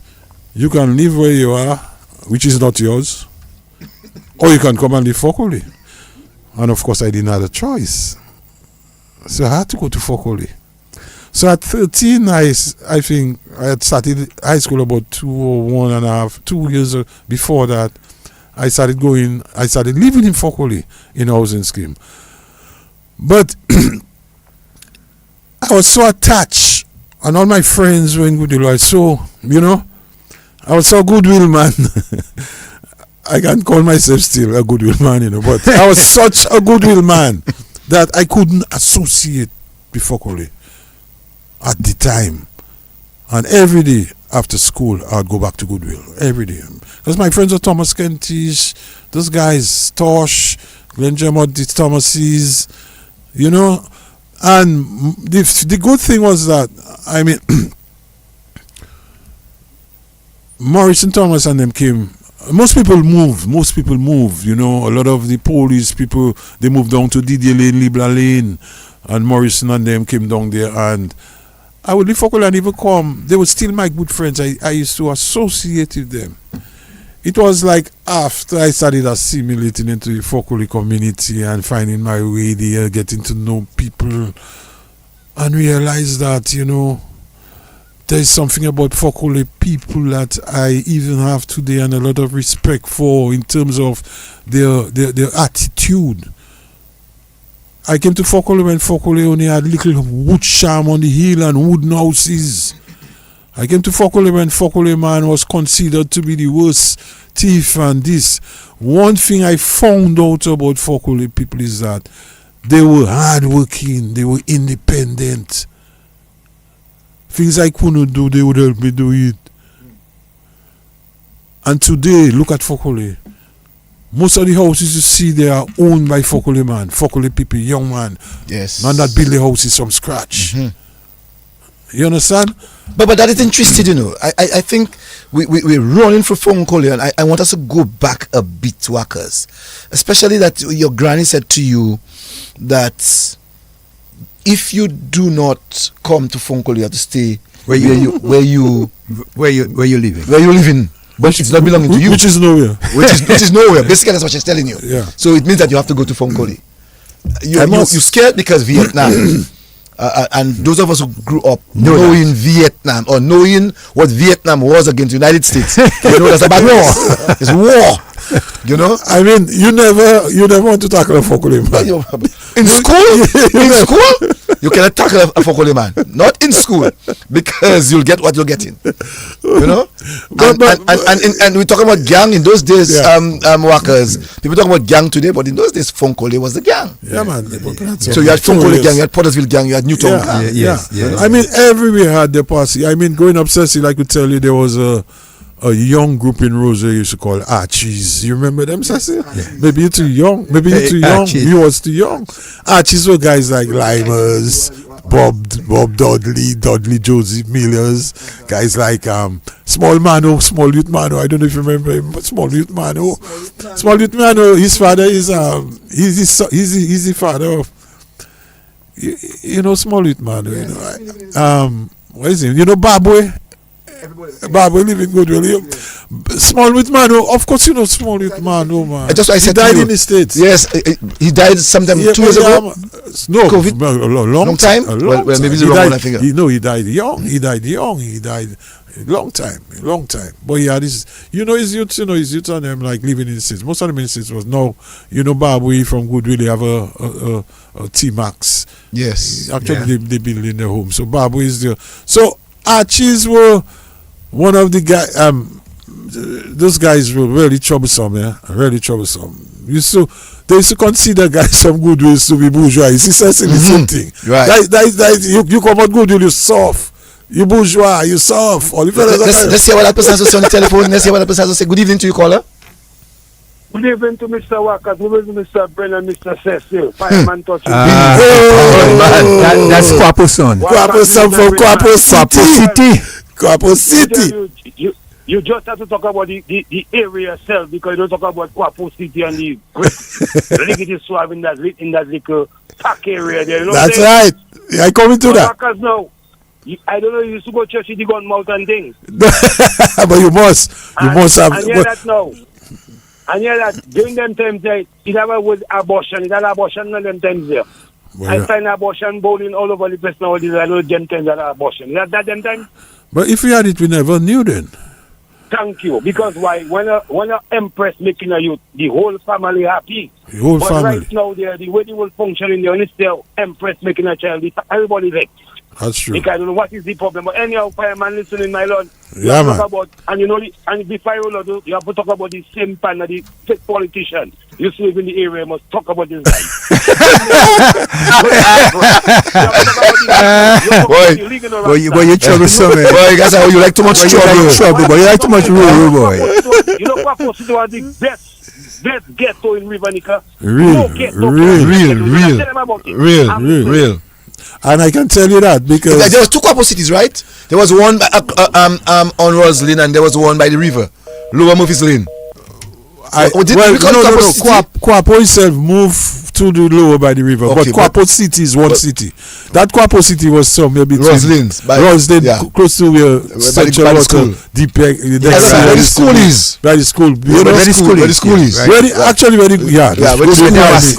Dowasco and the school. And it is strange, Wakas talking about that. Mm-hmm. I am visualizing that place. Wakas, I don't know. Let's go take a telephone call and then we will come back to that discussion. Good evening to you, caller.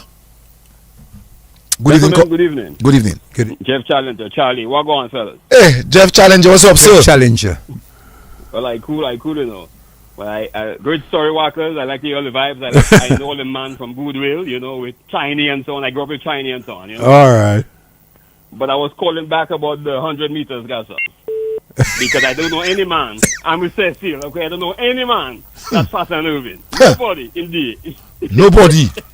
Let me tell you. Nobody. You didn't hear you want Morrison to call back, man. You have to call back because No, listen, let me tell you. I'm a man, listen. Let me tell you, when you see when you come on the radio and you're talking, there's two things you must have. Facts and data. But I have facts and data. Okay. We have facts and data. Go get your facts. If China is listening, no. Go get your facts and get your data and come back. Wakas, if China is listening, no, Wakas. If China is listening, no. If Clint Roberts is listening, no. Chinese no better, Clint Roberts no better. The only man to beat them guys was Morrison Thomas. I tell you. And Challenger, go get your data and come back and talk to me. Case closed. I was in grammar school with Irvin. When I was in grammar school, we used to be the magnanimous boys. Okay, me, Irvin, Healy, Clint, You guys dominate. Listen, let me tell you. You guys dominated until you met in that national meet. Boy. Well, my brother. Let me tell you that. Before I call, I text Irvin and Titus, Billy Sandy. I say, Do you know anybody else faster than Irvin? Anybody beat Irvin 100 meters? No. Say, no, Gaston. Nobody beat Irvin. Nobody. Wakas, you stand you hold your ground. Nobody. I tell you, I ran on the same track with the gentleman. With Irvin guy. Morrison Thomas called a while ago. Irvin guy. Cecil Morrison didn't call. Yes, he did. What Morrison said? Hold on. I ran with Irvin guy. Ian Blanchard. Roger Blanchard. Irvin. I said Irvin already. Clint Roberts. Chinese, and there was another person. I don't remember Clint. Yeah, Clint used to run 100. Yes. And when you sir is a voodoo. When the man said go, when he put up our head, Irvin was far gone. Irvin was far gone. I have never seen a man as fast. People talk about Usain Bolt. I've never seen a person as fast as Irvin guy. Wakas, you hold your data. Let us leave that until the evidence. I said, Gasso, anybody between 100 meters, Gasso? No. He said, nobody. Nobody. Thank you, my brother. I tell them now. Call Irvin and tell Irvin to call. Call Irvin and tell Irvin to call us so that he can give Wakas the information. Ask Irvin if Morrison Thomas. Yes, sir. All right. Yes. Yes, thank you. Yes, sir. I will never forget that race. Irvin guy from the Dominica Grammar School. Clint from the Dominica Grammar School. Chinese from the Dominica Grammar School. Cecil Joseph from St. Mary's Academy. Roger Blanchard from the and Irvin and Ian Blanchard from the Dominica. You know, we're forgetting somebody. Who is that? Franklin Bell. Brooks. Oh, Brooks was high jump. Brooks was 200 meters. He was doing 200. And Sassoul. Brooks was quick. No, when it comes to SME, yeah, Brooks was one of the top runners. He had a cousin called Popohead. 800. Oh, 800. Okay. Popohead. All right. Popohead was living in Grizzlyn. Okay. Right. Popohead. I call him. That's one of the best military. Derek Paul was his name. Yeah, retired. Derek Paul. Derek Paul. Let's go back to the telephone. Good evening. Good evening. Good evening. Yes. Wakas, Wagwan. I there, brother. I hear. Sani, oh, original Kojak. Murphy's Lane. Oh my God. From River Street, man. Oh my God. Oh, Sani, listen, Koji. How can I forget you, no man? Come on, no man. Cuckoo, Eddie, Sani. Goodwill man that. But I never know you live in I never know you live in Fokolim. I know you Goodwill all my life, boy. That's a good one. Why I move? I always let's say right now it's by association. You only forgetting community high school and a fast man, Aaron. From River Street. Oh yes, Aaron from River Street. Pat Aaron's brother. Yes. Yeah, Pat Aaron's brother. And Cecil, little Mano is Agafa's sister and them, man. You know Mano's so good. Bro. Oh, Mano die. Yeah, Mano died a long time ago. This week I was speaking about Mano. Agafa, he was actually living on King George Street. All right. Yeah, that bike and you know Mano. Yes, I know Mano well. Mano used to drive the 250 Hammer. And he was a little rasta, little boy, bad little boy in Roseau. Yeah. Well, not a little boy, he's a big man. Yeah. This is Sani himself. Sani and I, like brothers, we was in the same yard, too. There was a yard, there was a guy called Mr. Sam Lee. Fellas used to trouble him, Sam Funny Face. Oh, yeah. No. The thing about it is that my grandmother and Sam were close. So I couldn't trouble Sam. While all of them on the block troubling Sam. And I can't trouble Sam. Man used to give a long story, Sam Funny Face, name of all I'm a typewriter, gold finger. That man was bad too, Why that was a bad that man used to make you run, That man would pass with his motorbike. Remember Sam almost killed Skylar Rock, Remember that? Yes. That's trouble Sam and everybody run and slide around.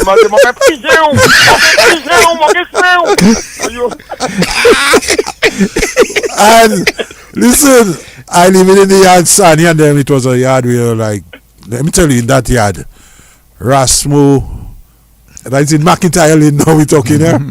In that yard had Rasmo and his auntie and his mother living.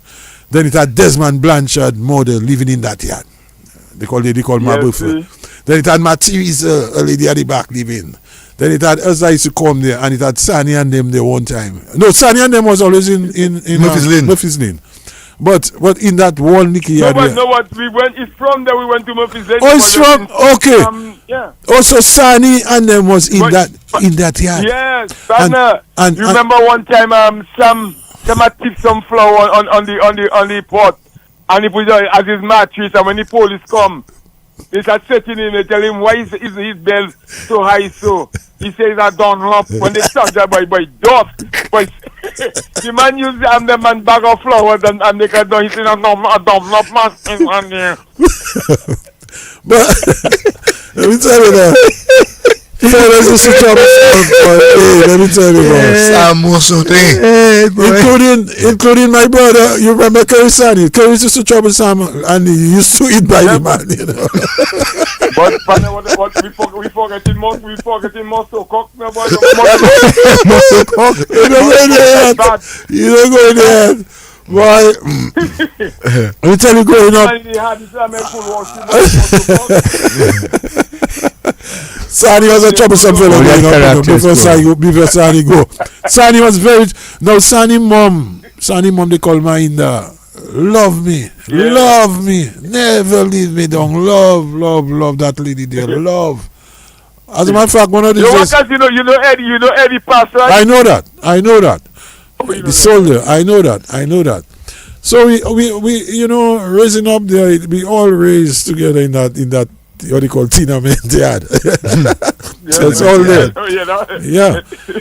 Yep. Anyway, it's nice seeing you, man.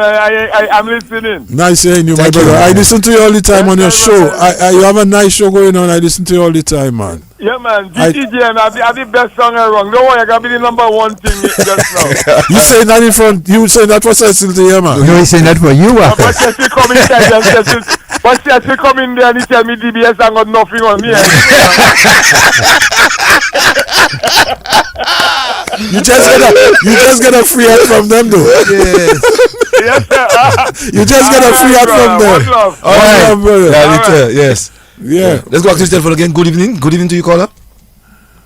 Good evening, Mr. Cecil Joseph. Good evening. That sound like Mr. Luther. Yeah, Teacher Luther. And good evening, Mr. Adam and Wakas. Yes. Mr. Luther, Martin. Yes, sir.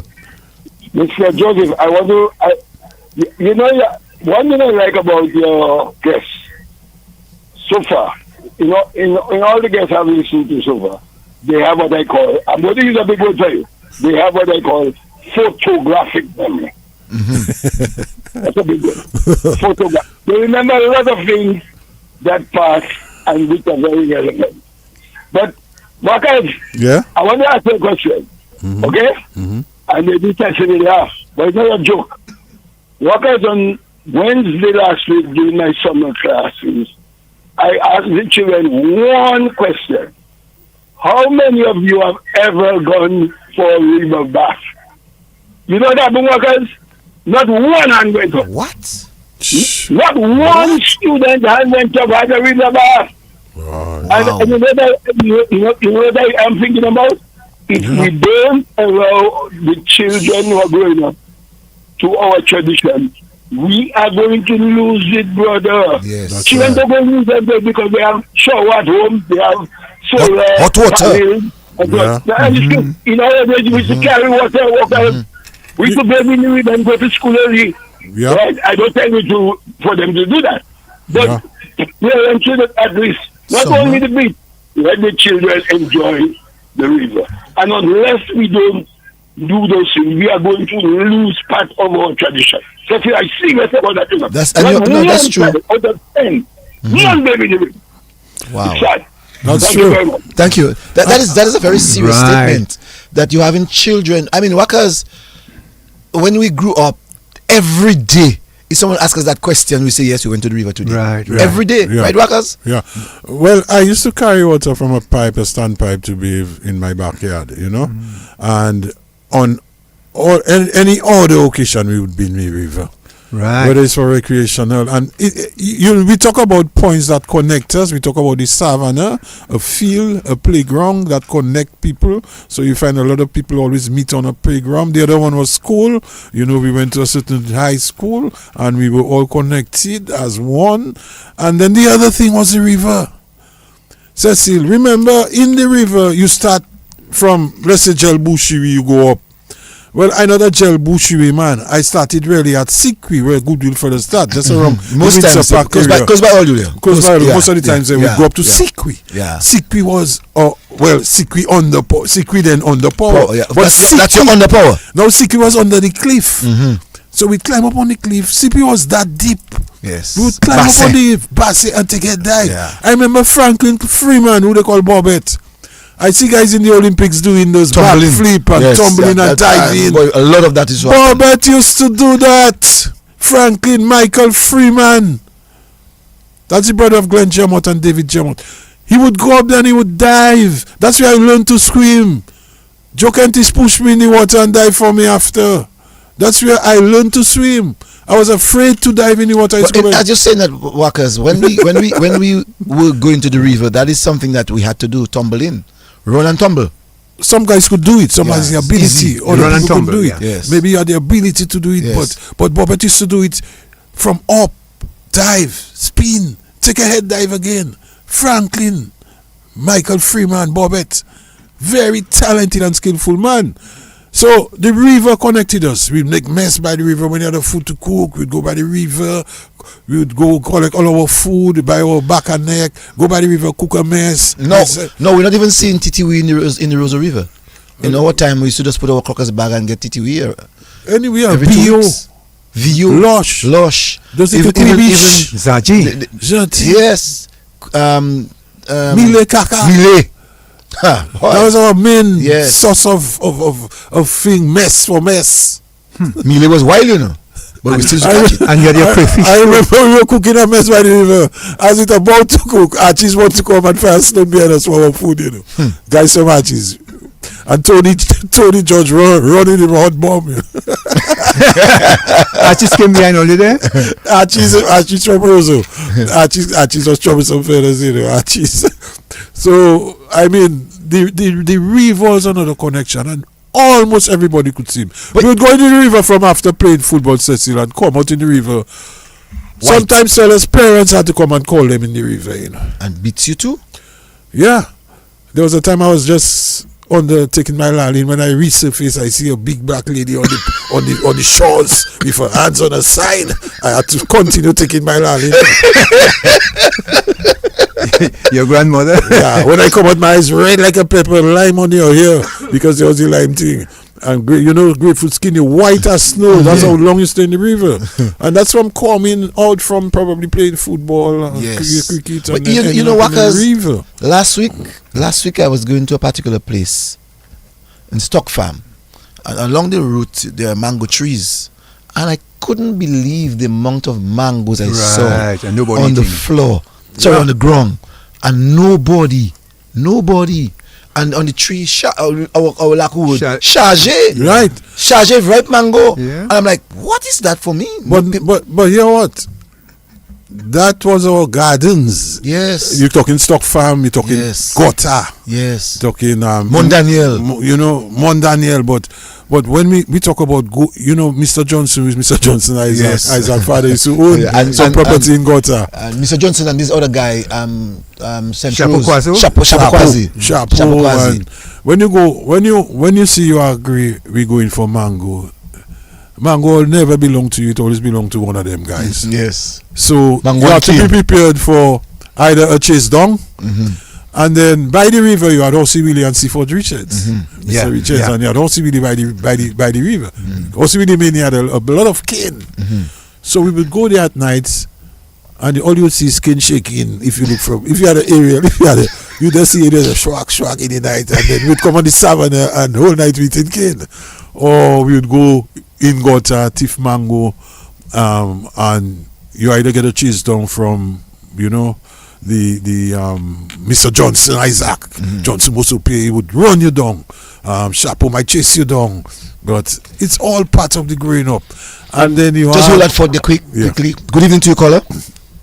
Good evening. I always love speaking on this show. Thank you. Thank you. Let me tell you, you all spoke about Crapo City in Goodwill, and there was another one in, where they call that place? Down Goodwill. Below Murphy's Lane. Okay, but let me tell you, this is my boy. Yes, and my boy. One Crapo from Goodwill, close to Zay and those fellas there, Bogoro and them. That was where Crapo started his niche. Glover Lane, you talking about Glover Lane in Newtown? Glover Lane in Newtown, just at the back of 7-Eleven. 7-Eleven, that little lane. Californian used to live there. Yeah, Zay and Madge. Right. Zay and Madge. Yes. Right. So from there they moved and they went to Papo City because that was a little area you could squat. Right. Because Papo started having babies with Shirley and whatever. Right. So that is how they call down there Papo City. That's right. That really started from Glover Lane. Oh, okay. Mm-hmm. All right. Thanks for that. Very interesting Wakas. I really enjoyed that show. My opinion for last week was another story. But this week I am listening. Thank you. But thank you very much, Miss Wabdi. But you know, one of the favorite things when you went under the river as young boys, you don't know, Cecil, you ever did it? The tube? What tube, no man? Fellas went to see if they could compare whatever they had. Oh yes, length. And then if your length was shorter, you get theta. Did you ever get theta? Wakas, did you ever try theta? Wakas, did you ever try theta? Theta, you mean eat theta? You had to pass the test. Maybe that was before me. Both of them was you line up. Line up, boy, for them to compare lengths. That was something. So you see how important that river was. And then there was not only Siki, but there is on the power as you move higher across by the U there. Yes. On the power was another Basse. That was the place. You know, there's a guy I remember, like that guy, Dr. Volney. Yeah, he Joe can teach again. Save his. I think that was Joe that saved his life or somebody again. Joe saved his life because he dived and I think that's where he got crippled. Yeah. Let's go to the telephone quickly. Good evening. Hey, fireman touching this again. Mr. Joseph, yes, something. You say something earlier on, and I think I don't forget that from the youth man. I watching that race. You know, like, you know. To me personally, Irving guy, if somebody beat him, that man's very fast. I tell you personally, as far as I know, that man was like, I don't know, like right vanilla rasta. No, I am you know. That man was one of the fastest for you. Really and truly, that was the fastest. They can be all what they call it. They sleep at all them race there too, you know. Really and truly, but no. You know, you say something and she'll have a lot of points, but I can remember well and truly now. I know I born in Eastmont Street, or I born in Pottersville. But I know it's from Hurricane David. My father and my bigger brother go to Antigua because my father was a chief of police, you know, and he only passed away, the land for my father in Antigua. So well and truly when Hurricane passed, Hurricane David, my father wasn't there. He was in Antigua with my bigger brother, you know which one already. Them bad mind, same of them, you know already. But anyhow, me and Uncle Picky and my other brothers was in the house in Baytown. So when the hurricane passed, you know, my father really got make that city in that area there, where you see by Roslyn. Right. And it wasn't ready got the forestry that was fixing the wood, making it right. But eventually it was more by the sugar, how they call it? ETB. Right. So it was an empty little land there. My father was the first man to put the house there. First man. Papo City. Because my grandmother was living 2 lanes at the front. You know what I'm saying? Yeah, because of that, my father get that area there. That's right. But anyhow, Wakas is the only Rasta man I never look. So I'm listening. Why?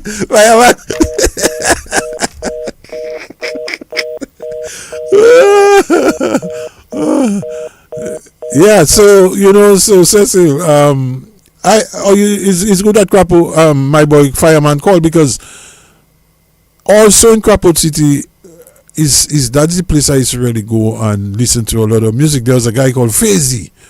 Fazy was one of, you know, Fazy started that game of Guadeloupe and peddling and trafficking early in his life. And Faisy had a record shop there. And in that record shop, strictly reggae music. All the old school, all the music. That's where I died. I used to stay by Faisy there. And dealt with Faisy in his record shop. So I'll never forget Faisy. But Faisy was a guy, you know, all of us used to be able to swim, but Faisy never used to come by the sea and never swim. Never use the water, never swim.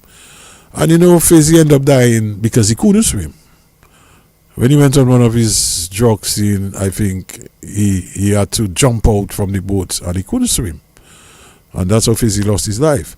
But Faisy is a guy that really brought me up in terms of on reggae music, early reggae music, when a man like Sugar Minot and like Desmond Decker, Upsetters, you know, all those guys, Leroy Seabers, you know, Faisy had all these records. And that's where we started with our music.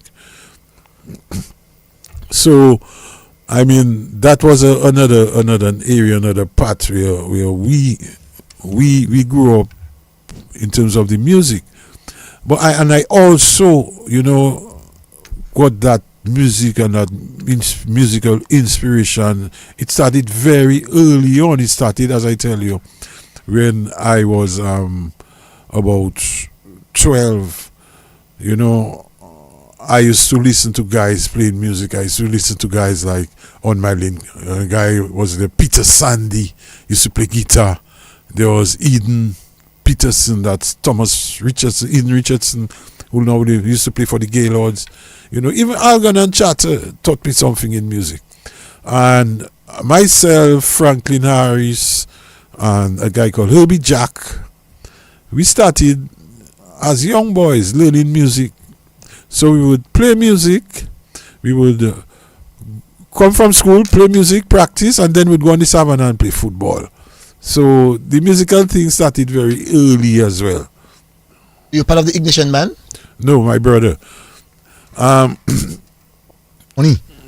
If we going into that music thing, yes, because that. But just hold on. Someone wants to speak to you. Wakas, quickly, and I will come into the music. Good evening to you, caller. Hi. Good evening, gentlemen.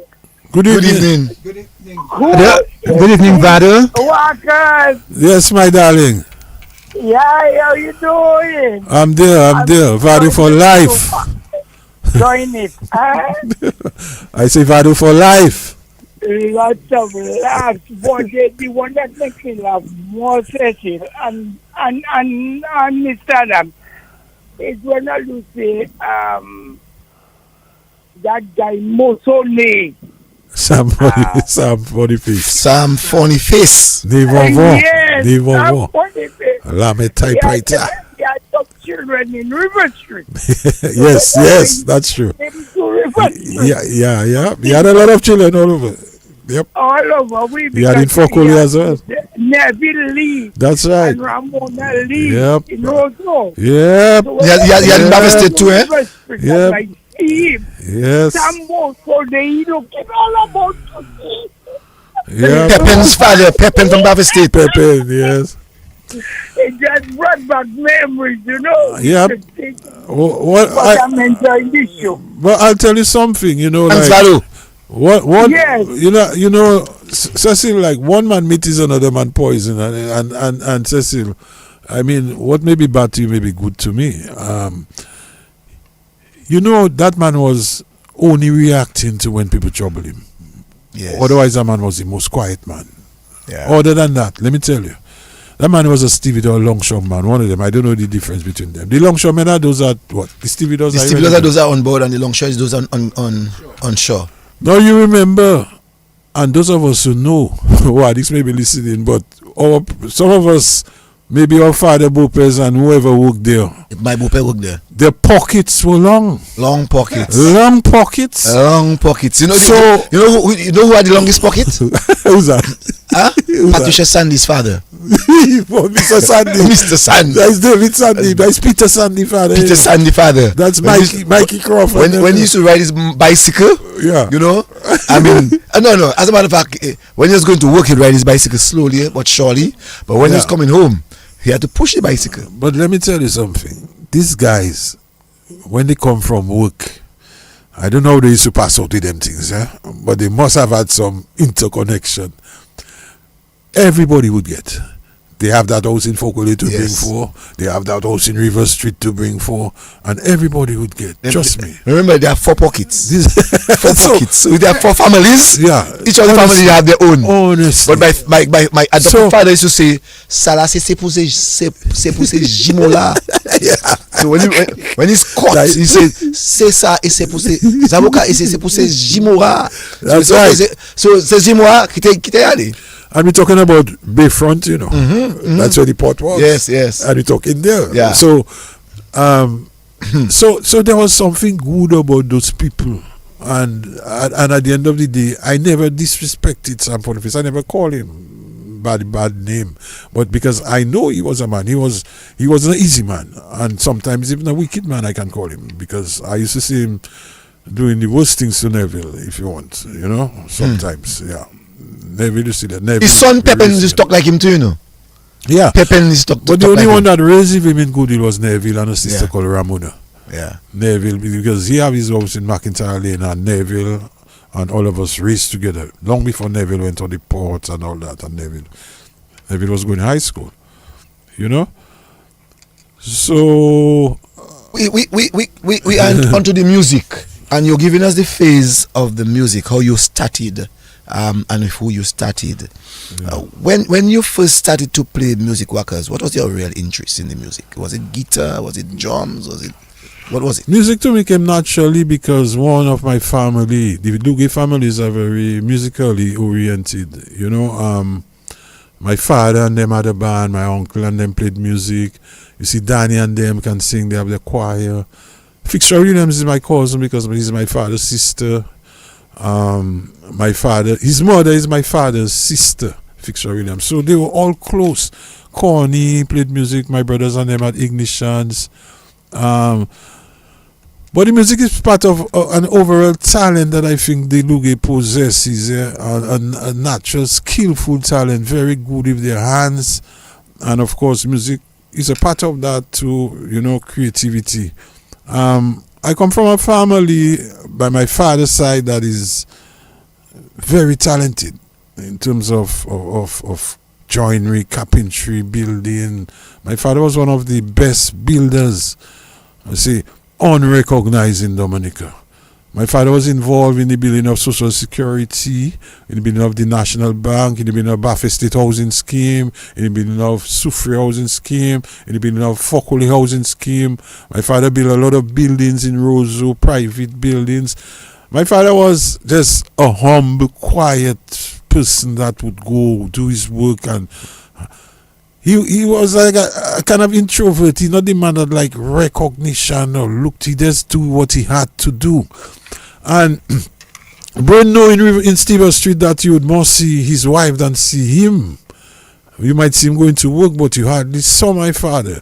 And my father, children, my father had about 13 of us, me included. I'm not the same mother with them, but they have another brother that is also not the same mother, you remember a guy called Baby? Some people may know Baby. Baby used to work with the Chronicle. He was the artist that used to draw all the thing. As a matter of fact, he's the one that developed the logo of the National Bank, right. The Crapo. His name was Davidson Lugay. His name is Davidson Lugay. He's still alive. Yeah. Baby. He's the one, Cecil, remember when they used to have like football or anything politics. Oh yes, and enjoy the cartoons. Real, you know, real. Expensive and Fox. Now, people that know Baby know that Baby was a natural artist. He was a natural designer, and he was involved in the designing of costumes for carnival, you know, clothes and costumes. So, Baby is a guy, Davidson Lugay is a quiet, unnoticed guy since he left. And Baby started what I see in Time magazine today. Some of the cartoons I see in Time magazine, I know Baby was doing that in Dominica in the 70s. Let's take a call quickly. Right. Good evening to you, caller. Well, Wakas, honestly, I did not know Davidson Lugay, who was my neighbor in Newtown, right where the gas station is now, in a little veranda house. You know what that mash up that house? Yes. It's a fire truck that entered that veranda. my boy was his grandmother. That's Oh. right. I did not know that Davidson Lugay was your brother. Yeah, by my father's side. Yeah. You understand? Yep. So I am happy to know that Davidson Lugay Yeah. was your brother. I didn't know that. I didn't know that Wakas was Yeah, man. Right. I Davidson. was trying to bring his name and say in Baby, but I don't know in Baby. We know him in Newton as Davidson Lugay. Davidson And Lugay. that's what all those fellas know Davidson Lugay. Yeah. That's And right. that's our artist, that's our cartoon fella. That's right. On, Yeah. on Founique. That's Yeah, right. Right, That's right. right. Yep. Right, right. Thank For a long time. All right. Yeah, and that Davidson Lugay also, he lived on Riverbank Yeah. and in the apartment buildings, Yep. got married to a teacher and migrated to the States. Mavis John Lewis said that your father was my neighbor. He was a very nice man and hardworking. Good evening to you, caller. Is he alive? No, his father is dead. Huh? Is Davidson alive? Yes. Is he dead? Or he, What do you Davidson, yes, Davidson is alive. Oh, he's alive. He He's lives in the alive. States. He lives in the States. Yeah. I know in the States, man. Yeah. He's alive, I yeah. go to my mother. Oh, Yeah. okay. Who's Popo? That's Popo. Popo the goalkeeper that? No, the brother of Pupu. Oh, okay. Yeah, man, Davidson. Davidson. All right. The- Thanks. So, Cecil, I'll tell you, that musical thing was always in me. I remember as young guys here, growing up in Goodwill, myself and Thomas, you see Thomas Kentish, we love listening to music. We had stations we used to listen to, ZBBI, ZDK, we used to listen to Radio Trinidad, and we'd listen to like Toby Gans and Carl Jackson and Ed ZDK's Radio Antilles mercilessly. We knew every song, we knew everything. I followed music mercilessly, and I was always oriented or drawn into playing because by guys like Peter Sandy, who used to live in Jeffers Lane. Peter Sandy was a great musician. I think he migrated to Canada. And he have a young son, maybe you know a guy called Sandy. He had he have somewhere about Fields Lane, he always there in his little bus. And that one selling, that's his children. Them guys told me. But I learned a lot. People like, you see, Glenworth the Ducre's on Shoplin. Glenworth Ducre used to live, their family would live on Shoplin. And coming from Jefferson, going across, there was a little triangular park we used to play cricket on. And it connected us, the Desrochers, the Royers, the Ducres, the Corriettes, all around there, guys used to play. And guys from Solomon Lane, the other lane, and we'd come up there and we'd play. But the Ducres used to have a lot of collection of music, funk, rock. And I used to dig that. I used to, Grand Funk Radio, Santana, O.C. Bisa. I started up listening to those guys and actually word for word, sometime even to learn. And so in that time I started growing into music. But I also had a love for stage, for acting. So very early I collaborated with people like Steve Eliason. We did plays with the Wesley High School because at the time me and Gloria were close and she was teaching at the Wesley High School. We were together, not close. We teach, so I would go there, work with them, and we did plays very early with Steve Nielsen. I remember Junkyard Village. I did 5 on the Black Hand Side that turned to be a movie. Myself, Paul Tulo, even Duncan Stowe acting. And at SMA, it just grew. And that's where I met guys like Irvine and, Smokey. Just hold that, so we're going to talk in a while. Good evening to you, caller. Yeah, good evening, guy. What's up? But you know that guy, right? Chicago. Boy, when I hear that deep voice, that good evening. Yes, Chicago. Original bass. Yes. Yeah, man. Paluge was a boss, Yeah, Paluge was a boss, man. Paluge was on song, that man do a lot, man, that was my boy. Quiet, that was my boy, personally. But baby living in the street too, Yeah. Yeah, baby live in River Street by St. George. That's correct. In the house. Because he's Burgess brother, Bridges, by mother. Yeah, Jerry Lewis. Yep.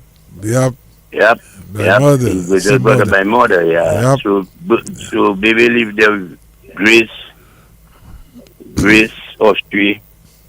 St. George was another washer too, like your mother, like your granny. She used to do a lot of washing and ironing for people back in them days. Yep. So it's like, the whole the Lakou business is a network. Yeah, man. Yeah, that's correct. It's a network, all of us come from the same all of us have the same kind of vibe. Yeah, all of us. And go easy on our cheese, because that was my group, what I'm saying? So, we were just a kind of defensive group. Man couldn't play with us, Yep. Man just couldn't play with us, Chicago. Yeah. I was always trying to remember, because you were living on Upper Lane once upon a time, right? I live directly at Having and Nemadi shop. We were the first person to rent it downstairs by Zabo before shop. Right. So that's where he was. I remembered you as a boy growing up. I live in Upper Lane. Right. And I always knew you as a partner, but I couldn't put it together. One of the archies. One of the archies. One of the bad boys in the music. But I could never put it on hand. No, to that you a defensive. The fellas couldn't play with us. Not all. Chicago. They just couldn't play Archies. Chicago. Call the guys remembering Archies for me, please. Because Cecil doesn't seem to remember Small Youth Mano. Small Youth Mano. Mano grew up just across. But is he on the other side? As I told him, Small Youth Mano. But the description I give him, Small Youth Mano was living inside that Kuwe. Together, his mother used to his mother used to be doing a lot of tats. Nice, right? His mother come with food. Yeah, Patsy Bandan and so. Where Mashi Dominic is there, a little high up inside the pool there. Right, you have it. Man was a bad little boy. He had his motorbike. He was bad. He was a coward fella. He was coward and bad. No, he was a coward to me. But Rosamond don't take shit. You know that was the main thing about us. People were saying that it was bad. We wasn't bad. So tell us the names of the guys. Tell us the names. Square in Lago. I know Square. Desmond Peter, Jones Blanc, the Coffee Brothers, Isaac, Rudolph and Julius, Boss Boy. Oh, yes. You remember Boss Boy from River Street? Yeah, man. Boss Boy used to play football. That was basketball. Basketball. The three Coffee Brothers, that the Archies. Yeah. You had Spear. Yeah. You had Rasmus was Archie too, you know. Okay. Dudley. Dudley, your cousin. Yeah. Because Dudley mother is a Lugay. That's right. Dudley's a weak fella, you know. Dudley's a weak fella. You don't know Dudley. You don't know Dudley. Dudley was wicked, but he was a weak guy. Dudley was wicked. He took first chance. Dudley's never taken first chance. Dudley wasn't a weak fella. Dudley wasn't. He wouldn't give you a chance on him. Yeah, he wouldn't give you first chance. He would take first chance. He wouldn't give you a chance. He wouldn't give you a chance on him. When you come on him, he dead. That's right. Yeah. And then when you get the run, Archies, yeah. They make their name. I think the baddest guy in that group was Jones Blah. He didn't become wasn't bad, but Jones was Mouty. You serious? Yeah. Jones didn't become a warden. No, he became a fire officer. A fire officer. He was a warden. Mouty. He was one of the biggest guys in the gang. So when he stand up, you know what I mean? Jones was a tall guy. Tall. You know. Grey eyes. Yeah, you pick a vibe, you know. Yeah, Jones. He became a fireman. He became a fireman. He became a warder too, you know. Yeah, he was a warder and a fireman. And he had the biggest. He was a group of us, a whole lot of us, man, Limers, yeah. You had Albert Joseph. Albi. You had Marley's now. That's right. Yeah. Yep. Kent was in that group? Kent. A whole group of us. Kent was in that little group? Kent never been a member of the group, but you were part of it. Okay. Right. Yeah, you had Augustus Libre, Jim Manazachi. Oh. Augustus Libre? Yep. Yes, Ted Daly, Yep. Augustus Libre. You serious? Yeah, all of us was one team, man. But Jim man never tell me that. Jim man never tell. I had an interview Jim man never tell me that. He never said that to me. Yeah, man, Jim Manazachi. Rasmo, you had the interview there. We bring Rasmo and tell us Goodwill start to give Rasmo blows. We bring Rasmo come and check us for rescue, you know. All man like Reagan, Derek Sims, Norman Sims, all them fellas, Goodwill School Crew. Yeah. Styler Rock, all them man was artists, you know. because Dudley bring them across.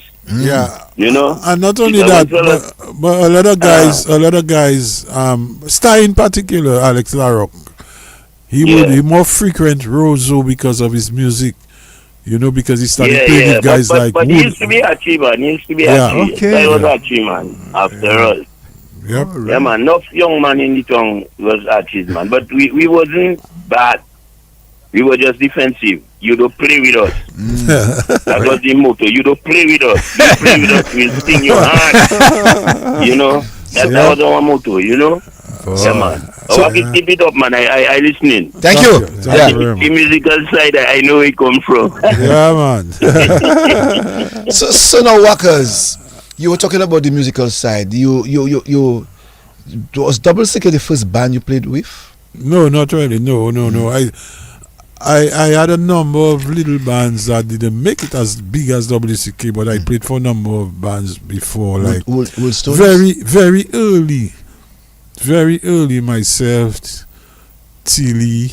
You know, that was when I moved to Fokole to started more into getting to know more guys like the guys from Lower Goodwill, like the Valmors, you know, Tilly. I was only close to that, but myself, Tilly, Kelvin Stevenson, I call Stinky. We would always be making a little side. One of our first side that we made was Tilly used to have that band before called Rooftop Connections, and their guitarists somehow they had a disagreement. Tilly's a man like to fire quick.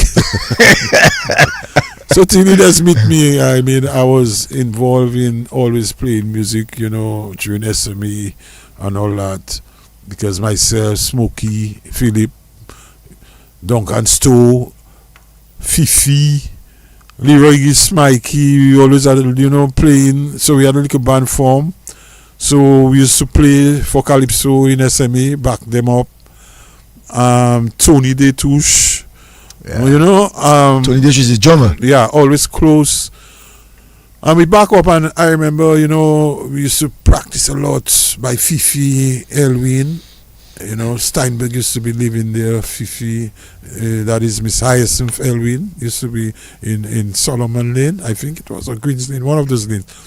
And Duncan stayed there. It was his auntie Fifi, and we worked out there. And I think Duncan went back to back in Calypso because of, you know, being close to us, practicing. It was SME. We decided that that is Duncan own, that is Duncan own.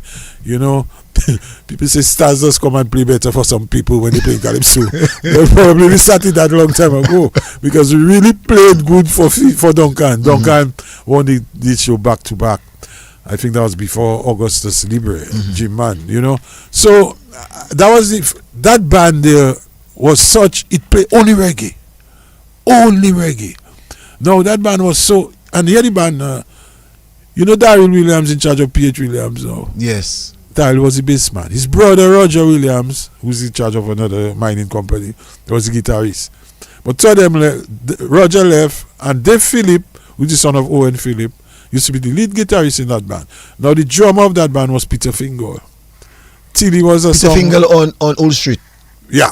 Peter was a wicked drummer. Reggae, and then we had Ra was in that band with us, and we had Ra was in that one, but we had Tilly, and we had Stinky playing percussions and singing, backing up, and that band was a tight reggae band. Tight. I remember the first time Tabu Combo came to Dominica. In Port of Zeal. Gary Dide was the one that organized it. My brother built the stage. 1981? No, before that, 78. I think it was just before the hurricane, you know. 78. Yeah. No, after the hurricane. It came after the hurricane because it was part of that brand? Yeah, it was part of it. I think, so That's why I said 81, because I knew it was after the hurricane. After the hurricane. I think Gordon Henderson was part and parcel of getting... Gordon at the time was in charge of all the operations. Gordon was in charge of DBS Radio at the time. Yeah. Right, but Gary Dide was the guy that really was behind it. Right. And I think the stage and so was built by my brother Vincent Lugay. Vincent Lugay, yes. Yeah. And we were Tabu Combo everybody know Tabu Combo at that time, and Tabu Combo came the first time in Dominica, and we got to open for that band. Fellas say, what? A reggae band? It was during Carnival times, I think, man.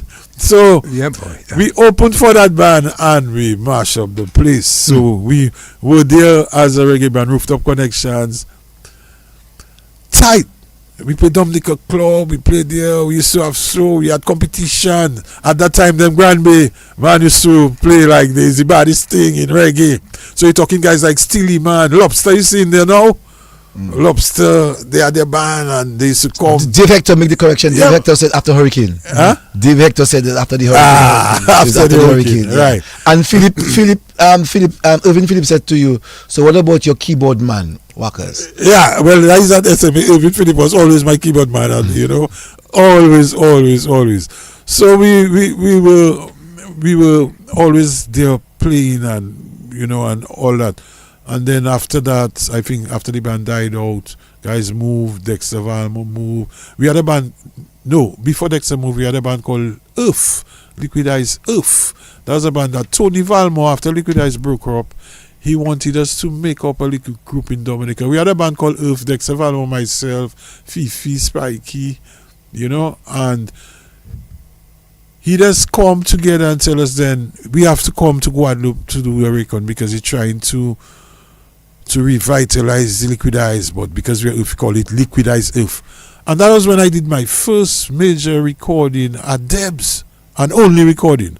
Myself, Ra was there singing, Dexter Valmo was on drums, Spikey was playing guitar. And I remember working with Debs. They mixed that album. So that album was a sort of Liquid Eyes Earth album. It was the first major recording I did. And probably the best recording I did. I would say, I would arguably, because WCK recording is very good, but arguably in terms of studio quality, Howie Debs, the late Howie Debs. At that time, used to have everybody on all Dominican groups under his cover. All Exile, Gramax. Most of them Midnight Groovers, most people recorded at Henry Debs. And I got the opportunity to record there at the studio very early. So that's where we did our first thing. So coming back from that band died too, and I had little thing of you Jama, we had Sammy Gamare, Tony, Philip Joseph brother, and when I used to sing for Swinging Stars. I had a girl called Rhea James singing, and we made of course called You Jama. I used to play a lot of reggae as well, a lot of things. That band was more based in Virgin Lane, where you had like Sammy was living in Virgin Lane, so we used to practice. Sammy Garraway, close downstairs. Tony did to Sammy and Tony did just Birdie, yeah. So bodies. Tony kind of pulled me into that band as well, and then somehow after that I think I started working and I went to school, stayed out for 2 years, and came back. And then when I came back, Smokey introduced me to two young guys, Keith and Cornell, that was rehearsing at their home and practicing and making good music. They couldn't have been more than 12 and 13 of, and the kind of music they were making together. Smokey introduced me. He said, Wakas, come now, boy, come and check them out. I think they need a guitarist. And when I came, I checked them out, and that was really the beginning of WCK. You want me to go into that? So, I'm sure a lot of people want to hear, because I don't think anybody have heard your side of the development of WCK. Well, a lot of people know. I mean, WCK started in 1987. After I came out from, they were Cornell Phillip and Keith Goddard were always musicians. To me, they born that way. And these guys together were creating music long before WCK. They were backing up most of their family. Keith mother who's Mima Joseph, and Cornell, who's a Philip, came from a musical family. And I only get close to them through Irvin, because Irvin was always my buddy from high school, and musical buddy as well, and close friend even today. So when I got there and I got introduced to them, I just started playing and joining them, and the music changed. And at that time, we were all rehearsing mainly music from the Virgin Islands and some local French songs, Cadas, and just trying some other type of song because Cornell at his age was beyond his age musically in terms of his knowledge. Keith as well. You could never live out Keith. There was like the Sly and Robbie, the Gamble and Huff of music in Dominica because these guys together could make magic. And then DBS had that show coming up, called the DBS song. No, it was Yes, Year of Environmental and Shelter. Right, but DBS was a part of that. DBS was the organizers of that. Yeah. And Tim Dura asked us, to back up the artists. So we rehearsed with all the artists and we were ready and prepared. That was held at the government house. President Yard. At the President Yard. The government house at the time. No, government? Government house, they used to call it. They call it government house? Yeah, the government yard, the government house. It's called, I think that's how. Okay, maybe the governor yard. Well, you say, at the time, I think, and the show was held in the yard of the government house, the government house, I think they called it at the time. Mm-hmm. It was the president's house or the governor's house or the government's yard or the governor's house or the governor's yard. Because the reason why I'm saying that, some persons can maybe help us because we remember that's where the governor lived. Yeah. Right? That's where the governor lived at the time. Right. So that's why I was of the view that they would have maybe, I don't know. Yeah, you say call it the government's yard. The show was they used to call it the government yard. That's where we held this show, and we didn't have a name. So Franklin Moses at the time was the MC, and Franklin was like, "Yo, boy, we played an introduction song, and that was go down so well." Franklin Moses had to start the show. When he came, we didn't have a name. So Franklin run backstage, asking us, "What is all your name, fellas? What is all your name?" He said, "Boy, you don't have a name. We don't really have a name." Then so Franklin, I think, together with team, or both of them, started using our acronyms like Wakas is W, KPC, and they say, "Boy, fellas, there's CKW, this, what that." Franklin say, WCK or team, one of them. And that is where the name really started. Hold that thought. Yeah. Good evening. Good night, Joseph. Good evening. Good night. Ashton, good night.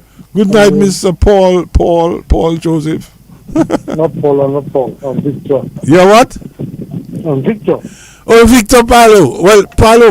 If they say Palo, I just always call you Paul, eh? Yeah. I call him Hamilton. I just call him Hamilton. I know that. Yeah. I know. That's right. So.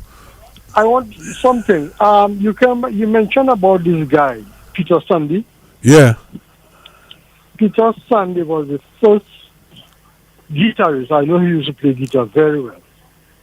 He's the first guitarist I saw with a 6-string guitar. Okay. Not even 6-string double 6-string. So it's like 12 strings. Yes. Yeah. And Mr. used to master that instrument. He was a master. He was beyond his years, man. I just saw him perform at the Arawak. They had some show there once. He performed at Arawak. And Mr. was a master of that guitar. I don't know. I haven't seen anybody else here. Anybody else play this type of instrument. And he used to master that. But, Wakas, yep. I am happy that you are on that line. I'm going to get a bit controversial. So you mentioned about the show at the government house. Government yard, they used to call it. No, as a matter of fact, it's called government house. Government house or the government ground. Yeah. No, government house. On that show, you all were on the. There was this big step. You all had the stage. Yeah. On that big step, I was at that show myself. I think that was maybe your first major outing. That is true. That was your first major outing. That is true. Yeah, I was at that show. Yes. Mm-hmm. Now, hold on. You know who won that show, Mr. Victor or Mr. Joseph? I couldn't remember. That's the son of Fred Nicholas. Fred Nicholas. The son of Fred Nicholas. Yes, the son of Tyrone Nicholas. They won that show. Tyrone. Yes. I remember the name. Yep. Yeah, I remember the name. Wakas, I want you to put something straight from it. Who were the official, because many DJs, many radio announcers, and many people, who were the original pioneers of WCK? I want you to brainstorm that and put it to rest for me, because I've had many controversial. I know better. And I've written many articles about that, about W. Who were the original members of Bouyon music in Dominica? Put it to rest there for me, please. Original. Well, I always know being on Thank that you. show. As I tell Cecile, you know, because I don't want to go there, you know. Yeah, but somehow you have to. There's no doubt that you must clarify certain things, and you have to say it, you know, and to the best of your ability, hoping that the truth will prevail. WCK is Wakas, Cornell, and Keith. The acronym Wakas, WC, Cornell, and K. Keith. So it's not Windward Island cultural. Those things came after. Okay. Because the first initial years of WCK as a band, we recorded with Janet Azus by Mark Marie. It was Janet Azus' feature in WCK. We did a song called Pay Me that features Jerry Muller of RSB playing guitar and myself, you know. And WCK as a band initially started playing all around. We used to have our regular show at Portsmouth on the beach. We used to have blockos at the garage. You know where the garage is, we block off the street, we playing there. We backed up various things like the DBS show. We had a show, Lady in Red. We had all the competitions that we played it. We tore WCK with the Dominica group, folk singers to Suriname. Myself backed up people like Ophelia and the folk singers.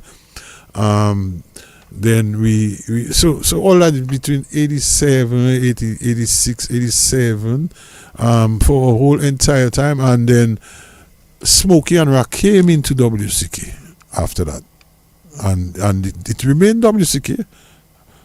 The meaning was the same meaning, but I eventually took a break from WCK from playing. I had my own business, I had my own private things doing, but my association with WCK was never detached. So physically, I'd say you want to see me ever in the band, but in the background. And if you look on a number of the albums, you see where my name appear, back in vocals, you know, involved in critiquing, involved in helping lyrically, myself and Smokey, a lot involved in just the business of the band, helping a lot, and so the band eventually, if I'm not there physically, and then they felt like the name itself, WCK, should really change and it should evolve, because look, this guy is not there again. Let's just change the name from its meaning of Wakas, Cornell, and Keith into Windward Caribbean culture. So they did that. And there was a period of time when that band really, at the time that I think the name Bouyon evolved. The name of Bouyon and Bouyon music evolved. How soon after you would have left? So you're saying to us that you were not part and parcel of the whole concept of the Bouyon. You were not in the band at the time. Of course I was. I mean, the concept of Bouyon is a concept it's been created. Mm-hmm. So I mean, regarding the concept, it's been you contribute towards the development of that concept. You contribute towards the development of that music. And for anybody to believe that I wasn't part of it would be, not telling the truth. So I'm not claiming to say that I was directly a player at the time. I was directly involved playing. But the question of helping in the background, creating a part of the music in the studio, let me tell you, I know all CK songs, and when they used to record, I know all of them. I know how it developed and all that. I used to be part of it. I used to be there. I used to be a part of. Cornell would always invite me to the studio. I used to be a part of it, helping to back up on some songs. I used to be a part of it, but I wasn't playing guitar on it, which is different. So it's only after, like in 2013, that I came back in the band fully and started playing again as a full member, playing guitar with the band. So the question is like, you know, WCK is a group. It don't belong to no one person. It's a group. And I mean, we have to talk about WCK with me is a whole other show, yeah. It's a whole other show, and I think the right people should be there. So I don't want to dwell too much on that because I don't want to sound too controversial because you know the situation. I want to agree with you. Yeah. But before we go into any other topic though, Wakas, I think people want me to ask you that question. Who were the founders of Bouyon music? WCK.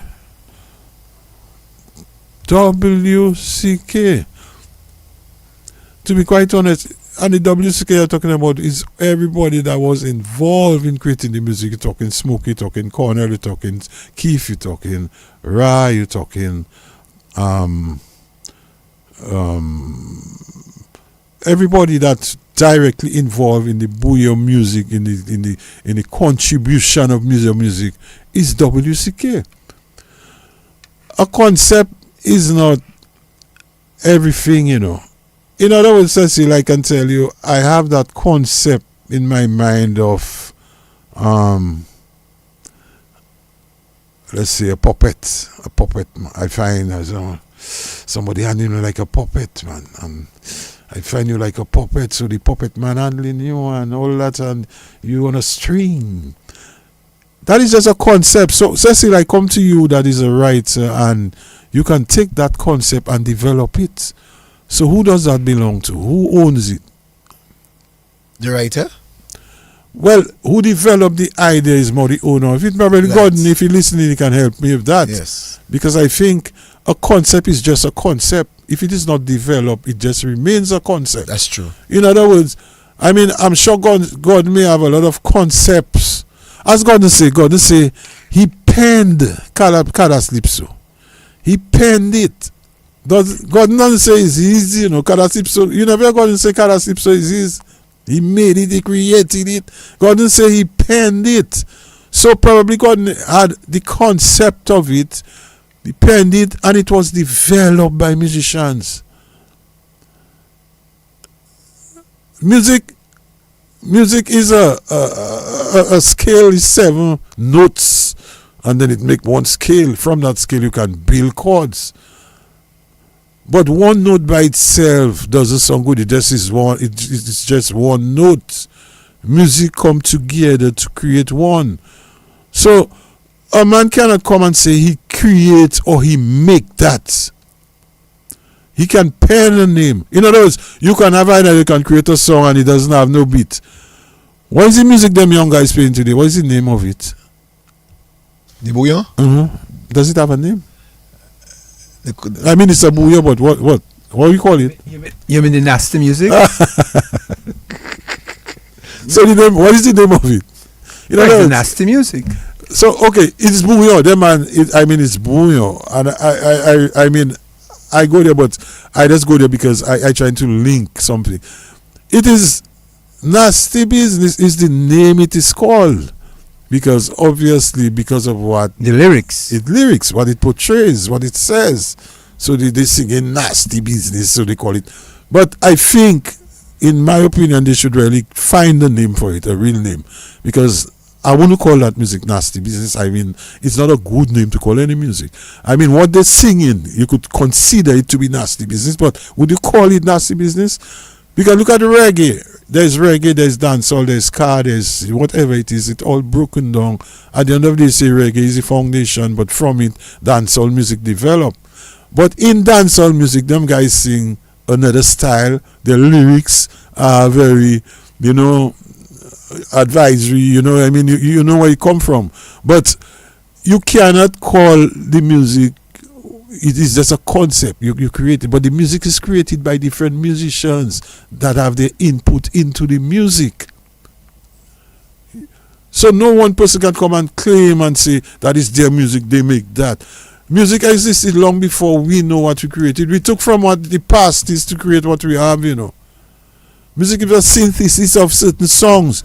Example, when we tell you they synthesize whatever, calypso and compa and created calypso. You understand? So even though Gordon had the idea and he assisted and he helped in creating the music, but you never hear Gordon saying calypso exists.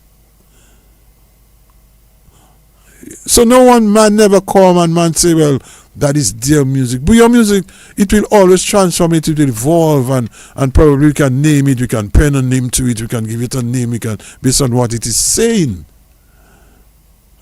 So that's just my take on it. I hope that clears the air. Brilliant statement. I must say, brilliant answers you gave here tonight in that category of the music. You're right. Bob Marley can say that reggae is his own. Never. You never say reggae is his own. You can say that, you can claim that he brought it to international status. Right. It's another thing. Who take the music, who contributed to music, who bring it there, who help to bring it there. So the people who are in the controversy, why can't you not help them to have that greater understanding of what you just said tonight? Wait a while. When you come to music, the different formats of music, calypso is called controversial, Certain calypsos. Yeah. For instance, some would say, well, we created soca. Right. Where, for instance, people claim that soca was created from Dominica. Right. And then they went to Trinidad and popularized that music to a bigger audience. And as a result, Trinidad laying claim to soca. We can say the same thing for calypso. Calypso came from Martinique. Yeah, but the Trinidad the evolution. Right, Yeah. I believe what people don't understand is that it will always happen. You'll create a thing, what you create really, you may claim it to be original, but it is something that you took from somewhere else to create what is yours, what sounds like yours. Yeah. So just hold that thought, please. Just hold that thought. Let's go to the telephone quickly. Good evening, caller. Yo, good evening, brother. My good buddy, Z Lloyd, Z. Wakas, boy, well put, brother. Well said. you know, Wakas, just before you come back from 87, I give them their first gig. The first block of SMA ever had. Oh, it was you. Yes. Yeah, me and Ashton money that end up some little things, to start that vibe. Yes. No. Right, but don't need that, Zed, it just tells you how SMA was an institution. SMA had its own accountant. SMA. I went to SMA in a very. Cecil, you don't even touch there yet. SMA, no, but no. Cecil, I went to SMA. Very early. I went to SMA in '72 when SMA had a revolution. The first time I want to talk about that before the night ends. I have to talk about that. You have to tell us about that. No, Zed and you and them fellas come along after. Yeah, right. But I'm telling you, I talking guys like Colin McIntyre, Angus McIntyre, Abraham Dura. And we had our own revolution. Yeah, we had our own revolution. All you learned from us. Boy, Zed was our leader. Zed was tell you, SMA had such an organization in terms of SMA had its own artists, its own musicians, its own organizers, its own funders like Zed and them, its own promoters, its own MC, its own accountant. SMA was just organized always under that scene. And so when SMA come in the yard, SMA everything organized. Arnold Tudor do the background, man. Paul Tudor do the background of the stage. Yes. Who built the stage? Colonel Keith. Who run in the door? The first ever multi-school bloco in Dominica was Bloco. Colonel Keith, you know. Come as you like. SMA. Just creativity all over. And I remember going to SMA.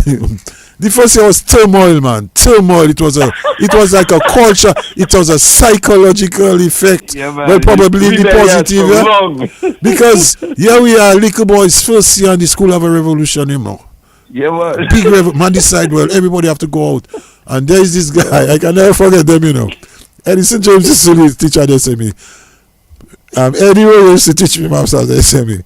Hamlet, a guy called James, a guy called Bruni, all them guys, Callahan, all them guys were there. So first one was like, boy, turmoil. We just had going to school and school closed down for months because there is a revolution. SMA had a brother called Brother Estrada at the time going to school. And the first impression of Brother Estrada is a man in black with black hair of Mexican descent. You never see that man's eyes as long as you go to assembly. When a man come for assembly in the morning, he does speak like, you know, that guy, like, I used to call him Jim Jones, you know. After I see Jim Jones, I said, that man was like terrorist, man. That man was bad, man. That man wasn't easy. So, SMA in itself, the consciousness just grew up, and that was it, you know. Yeah, man. I like how you treat the evolution of WCK, man. I think it is the most factual, you know. Yeah. It's the most factual. You hit the 87, and it's really from the end of 86, 87. The nucleus really built right in that basement. That's right. That's right. You know, I was leaving, it so that man was just zoning in. Yeah. To, you know, yeah. And Zed, I'll tell you something. I mean, we must. Everything there's a foundation, you know. Yeah, man. Whether we like it or not, whether we want to say it evolve, whether it change over time, but you cannot forget the roots, my brother. Yeah, that is why to just call it a collective. And believe me, Zed, no man can come on this earth and say you create that musically. You contribute, you help, you bring it up, you can assist. It never yours. It was there before. Yeah, man. A guy interviewed. Awesome wisdom tonight, Wakas. Awesome wisdom. Yeah, a guy interviewed Jimi Hendrix and he said, Jimi Hendrix, you know, you're the best guitarist I've heard in my life. And obviously Jimi Hendrix is the best known guitarist in his. And Jimi Hendrix simply said, what? Humbly tell the guy, no. I listen to a guy like B.B. King, and I listen to a guy like some old-time blues man, you know. That's where I learned from, you know. And I cannot play like these guys. So, it was there before you, my brother.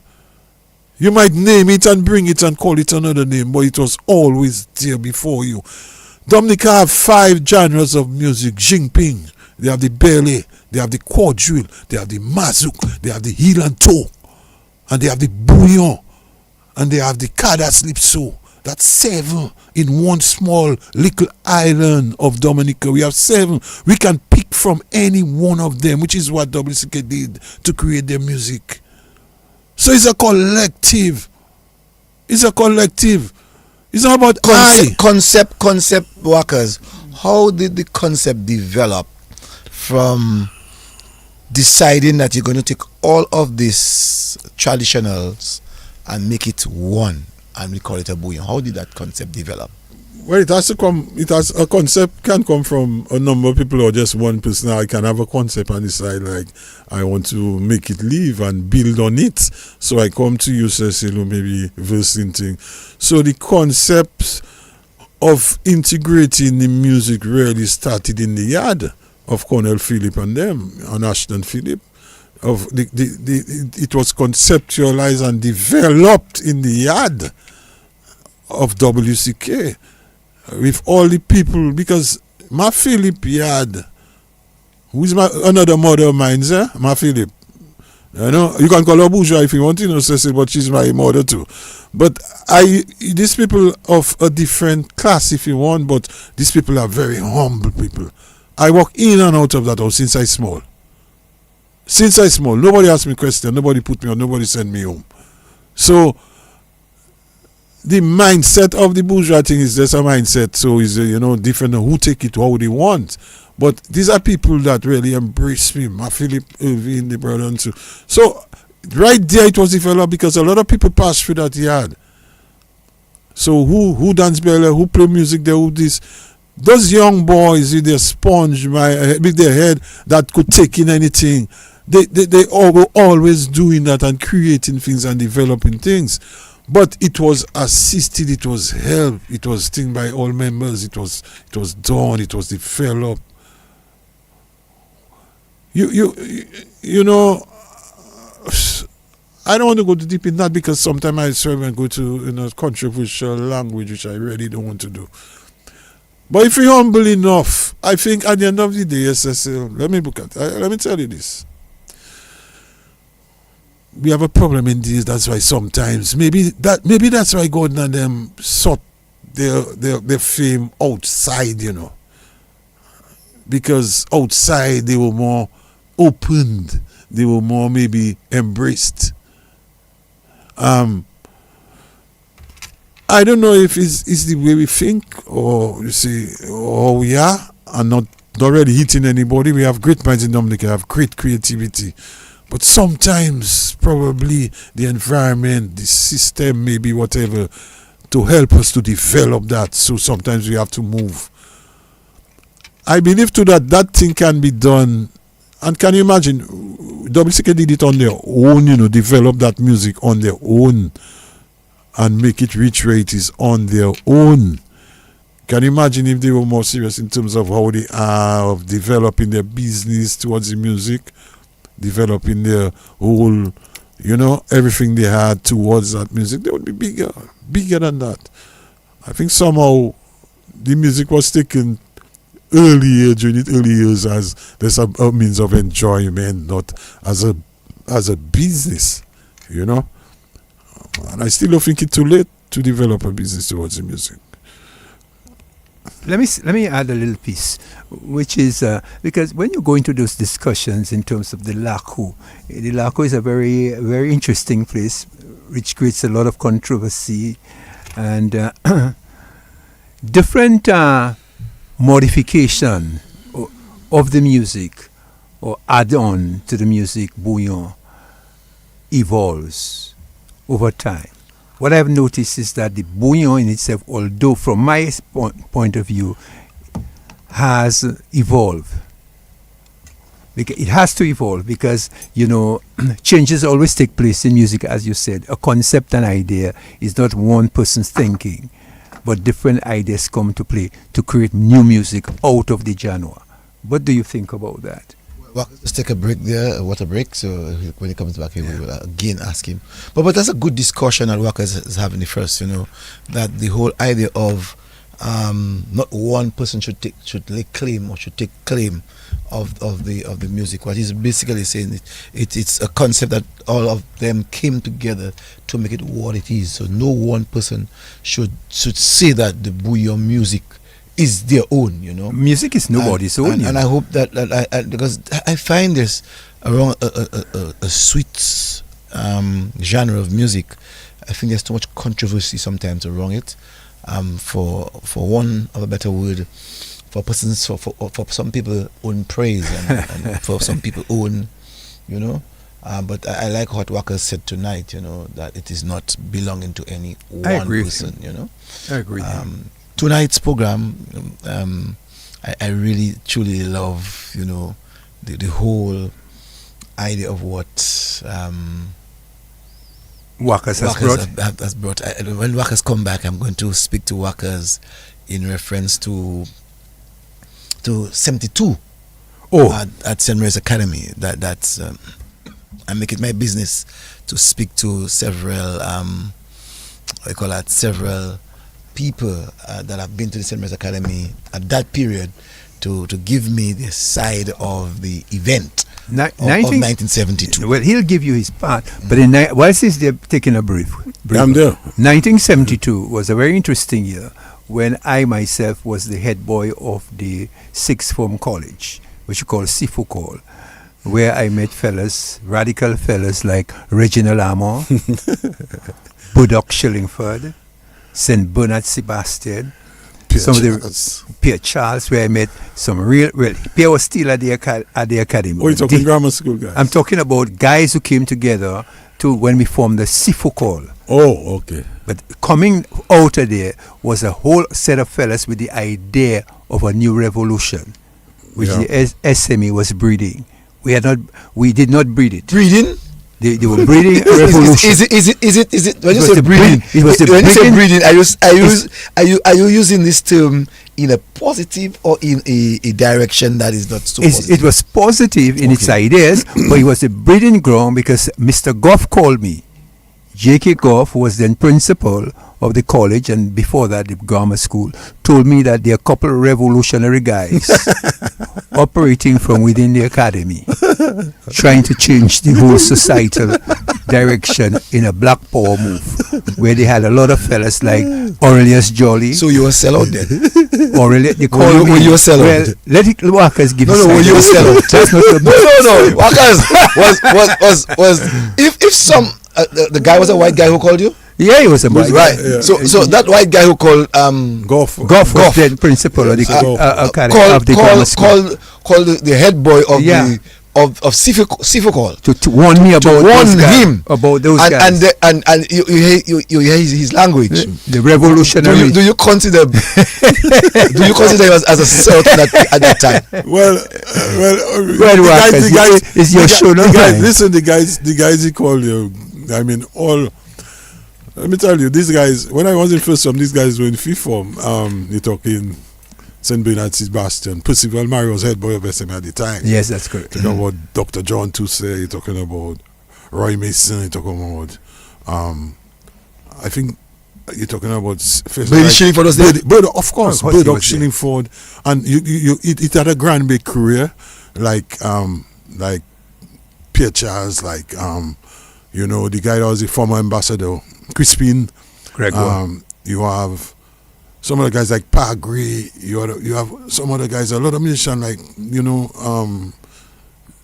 Jockey brother, I forget his name, but it had a grand big, SMA it had a grand big crew that used to come to SMA every morning, and them guys used to, maybe all their clothes used to come out from the Virgin Islands because it's nice pants and nice whites and nice brocade who have afro, and most of the guys, and then you had developed into that.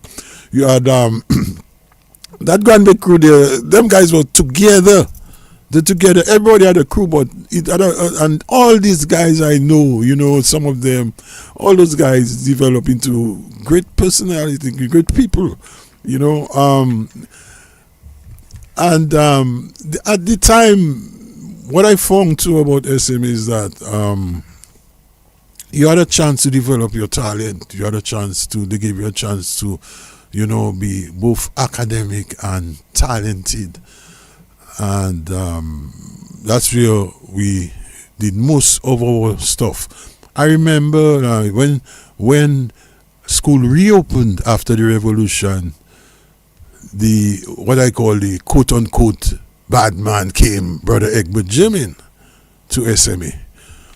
And from there, because we were really going loose after that revolution. We felt we were, children of the revolution, so we were kind of going astray.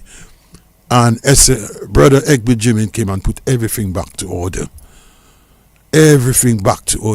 So we had continued our talent, our sports, and Brother Egbert Jimin really, there is no word that can talk about how great a man that man is. In terms of molding and helping young people. That man was the firmest man I know, but the fairest man. You see, to be firm, be fair, Egbert Jimin is a model. The man look out for you, the man personal, the man came, the man knew the background. And the man tell you how he starts. The man tell you right from Roseau, he raised a wrong, he was like us. And to where he is, and molded us, and helped us, and disciplined us, And if you had to throw that rod, you'd throw that rod, you know, in itself. And that's why you hear a lot of people talking, and SMA in itself was a very dynamic and talented, creative. So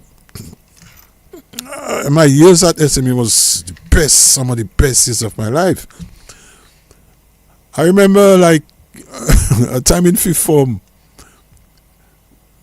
I was walking, you know, that time Shit Jack was just introduced, and Chris, and my top was open, I think top of my Shit Jack, and Brother Jimmy just walk up to me. I didn't know at the time, and just jack me right up in my, you know, it's give me a jack.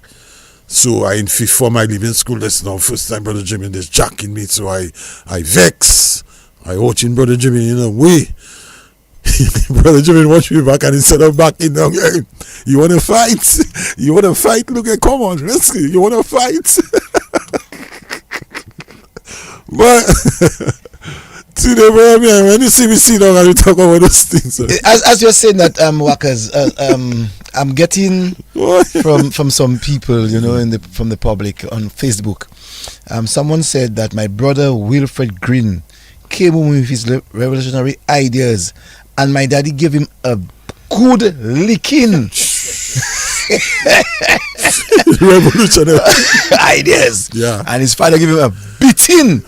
But listen, then somebody said Kakala. You know, Kakala Gegwa was part of the revolution. Yeah, man, Kakala. Leroy Kakala. Of course. Gegwa. Of course. Of course. Alvin Bernard was at SM at that time. Yeah, man. How you mean? So Alvin was part of that revolutionary business. Yeah, man. Alvin was of some forms higher than me. Yeah. Oh, yeah, so Burdock, Crispin, Zero, Pierre Charles, Roy Mason. Roy Mason will come and hang for him right in the middle of town, I think, and make some grab behind him to pull him out, because these guys went around to you know, protest. You serious now? Yeah, man.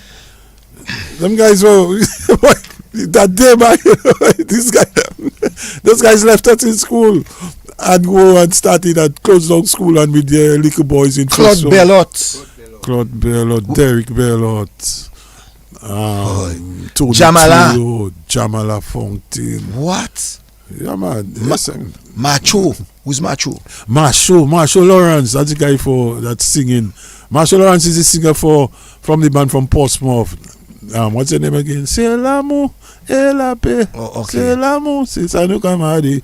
You know that song? That's Marshall. Yes. That's what's the band name? I can't remember the band. Somebody can call. Curtis. Who was Curtis? Chris, I know? No, Curtis. The person's name is Curtis. Well, there were a lot of Curtis, maybe Curtis Deja. Yeah. There was, you know, a lot of, yeah. Someone just sent me the brother of Jim Man. He says, yeah, Alvin and I were in same class or in same form. We were not playing boy. You wouldn't believe who said that? The brother of Jim Man. The brother of Jim Man is Alvin Thomas. Alvin Thomas. Oh. I never realized Alvin was a bad boy. Well, well, it have bad and it have notorious. So that's already had a notorious. He also said Tipam from St. Joe, who played for Gramax. That's right. Was a bad boy too. Yeah, and the BC, Tipam, it had the BC for Gramax is SMA and grammar school guys, but I think someone Minchi Israel said it was for Milestones from Portsmouth. Milestones, that's anybody. Good evening, caller. Yeah.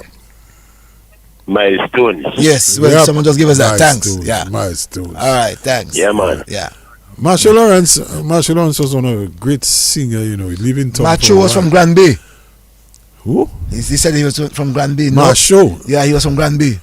They said, and the person said to me that he is now a dean at a university in the US of A. Well, maybe that's another guy, maybe a different name. But the Marshall Lawrence, the person said he had a big nose. The person said he had a big nose. Oh, I know him. I he's from South. That guy, you know, and he lovely afro, you know, strong features. I call it. So when you were at school and that revolution was going on, Wakas, what was going through your mind as a young boy? Well, did you choose the right school at that time? Did you say that? What I was going through my mind was I was going through every one of our minds at the time. What going to happen to us? We were, listen, first year, first term, young boys, short pants with big bags. Hold that fort. Big bag. Good evening. Good evening, Cecil. Good evening. My brother Wakas, Wagwan. Cool, who's that? You know who that? Who's that? The man himself, with the eyes. He was working at Domlek. That's right. He was working at Domlek? Yes, he was working at Domlek. He no longer can see. Oh, that's my boy. Okay. The loudest man in the park. Oh, yeah. Harlem. Harlem, boy. Mr. Harlem. Bad fella too, you know. That's true. Yep. Child, hear me? Yes. Marshall Lawrence is from Portsmouth. Right. He's from Portsmouth. Yeah. Originally born. Yep. He's the brother of Lincoln. The brother of Olvin. Yeah. And King. And Yeah. I can go on more. Yeah. But the guy we talking about, Cecil talk about, was another girl called Nacho or something like from Granby. I remember that guy Cecil talking about. Used to go SME. He's a dean now, you know, at a professor. But we know the Marshall Lawrence you're talking about. Yes, it was Milestone in the money bank. Milestone, yeah. I understand he's a pastor somewhere in Portsmouth as well. Well, I don't know if he's a pastor there, but I definitely have this in Guadeloupe. Yep. Right? Yep. Okay. Thanks. Thank you, brother. Yeah.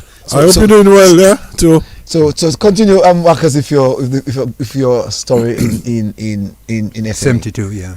Huh? In SME. Continue your story in SME and no, well, as well, here we are. Adel Hamlet teaching us. Was it Adel Hamlet or a guy called James? There was a sick James or yeah, I think it was Adel, one of them. Adel Hamlet, the former manager of Domlek, was a teacher at SME. Like my friend Eddie Roy, my maths teacher. I say good night to him, and all of a sudden we just see the whole school walking out in a bad way, like walking out. But earlier that morning, I think there was an incident involving a young student from first form at the time, in which a brother kicked him. That's where the problem started. They already had the issues building up regarding the whole management style of the brothers at SMA before we came. So, but that, there's always something to spark or to ignite something, and that is what that really ignites. But these guys growing up were already listening and reading about Marcus Garvey, Malcolm X, you know, and the Revolution and Steve Biko, and these guys were well tuned, well involved, and the way they felt that it was the time, and they did that. So we were in class, myself, Colin McIntyre, Angus McIntyre, Richard Green, Dr. Griffin, Abraham Durant, Ja Durant, Ja Williams, Pecker, man from Harlem, Matthias Williams, I was involved, Nitingi Pokusio. All of us went SME. And we couldn't move. The guy said, if you go there, you will never come back to school. If you go there, you will never come back to school. So we sat there watching the whole school and we couldn't move. And then that guy came by the window, because that time Percival Murray was the head boy of SME. John Tuse came by the window, and Percival came by the window. You talk about John T? John T. Dr. John T. Dr. John T? Dr. John T. The Dr. John T we know? What are you doing inside here? The quiet Dr. John T. Dr. Quiet. What are you doing inside here? What are you doing inside here? I said, let's go. Walk out, boy. Come, let's go, boy. He said, but look, the teacher don't want to. Boy, what are you talking about, teacher? Boy, let's go. And they just pull out all of us. There was a guy called Vernon Murray, his brother. Percival Murray, he's a police, you know. I think, I don't know if but he's not too well. Yeah, I haven't seen him. Vernon was in class. We were all there in first form. And, you know, and we left the school, and that was it. You know, I go tell my mother, the school have a revolution. we can't go to school. It have a revolution in the school. And that was it. That's where it started. And I felt that probably there was a black consciousness developing already among people, because really, our time at SMA, and Brent know that grammar school and SMA were rivalries, at every level, I remember, especially during debates, grammar school had a force intermediary. There's, this guy, Baldricks. Baldricks was a master. And there's another guy, he sell bananas, Austri from Cassibus. Yes. Austri, he's from La Paix. Tall dark Austri. I call his name, Raymond Austri. Yes. Raymond Austri and Baldricks versus a guy, that young Armour and maybe Mornell from SMA boy. Heated debate, man. Real. And if there is one thing I'd probably like to see them, well, they have it now, which is good. DBS is doing it and hosting certain programs in terms of debates and knowledge and making man develop their reading.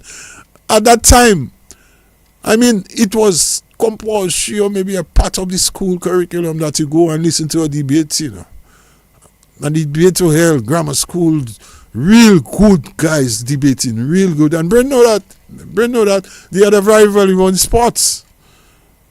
Not only in academics, but in sports. Grammar school, SMA, rivalry. And we're talking... Reginald Amo, it was, right? Reginald Amo. And Alison Mornell. These were the two names. These are guys. Yeah. Percival Mary as well was a good debate. So these two guys were Reginald Amo's SMA. Yeah, man. Reginald Amo is not one. And Alison Mornell himself was SMA. Reginald Amo. So Raymond Austri was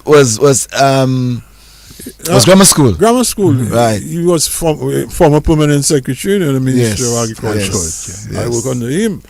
Someone just said to me, a lady just said to me that she was the secretary at DBS at DGS at the time of the SMA revolution. Oh, so a lot of things I think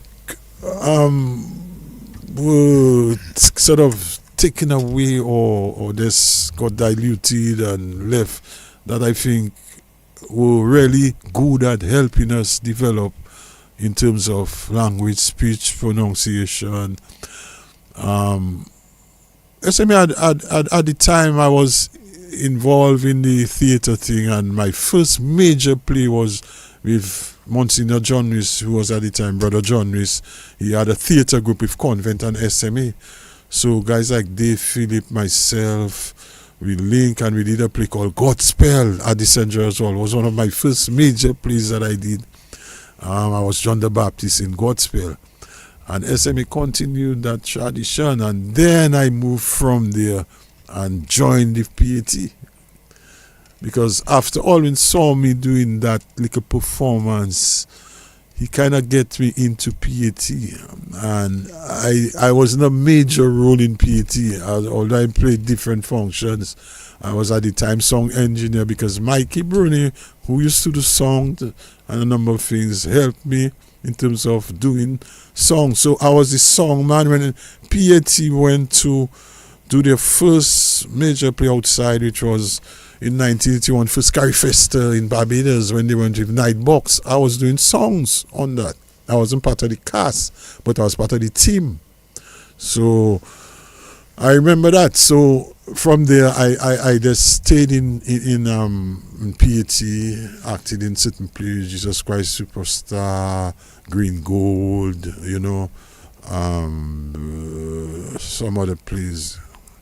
But and then it was Alwyn Bully who helped me develop in terms of my reading and speaking and pronunciation, because PAT in itself, the kind of people that pass through PAT, all good and great people, just start naming the people that went through PAT. PAT was an institution of learning as well. Alwyn Bully was just a genius. We used to we used to go to PAT. I was a young man and going to high school, and I would come home, play sports, dress, and in the night go to PAT rehearsal at St. George's Hall. If there's a major play coming up, work out till 1, 2 o'clock, and then go home and get ready for school next day. And it was like that.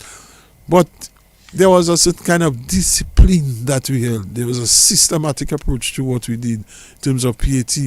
You had to study your script. You had to learn your script. You had to sit down and discuss the script. We had exercises. We learned. We would start PAT exercises, and then we would start pronouncing, start saying, reading, talking for your fruit, and so on. And PAT would rehearse to the extent that when they put out a play, it was perfect.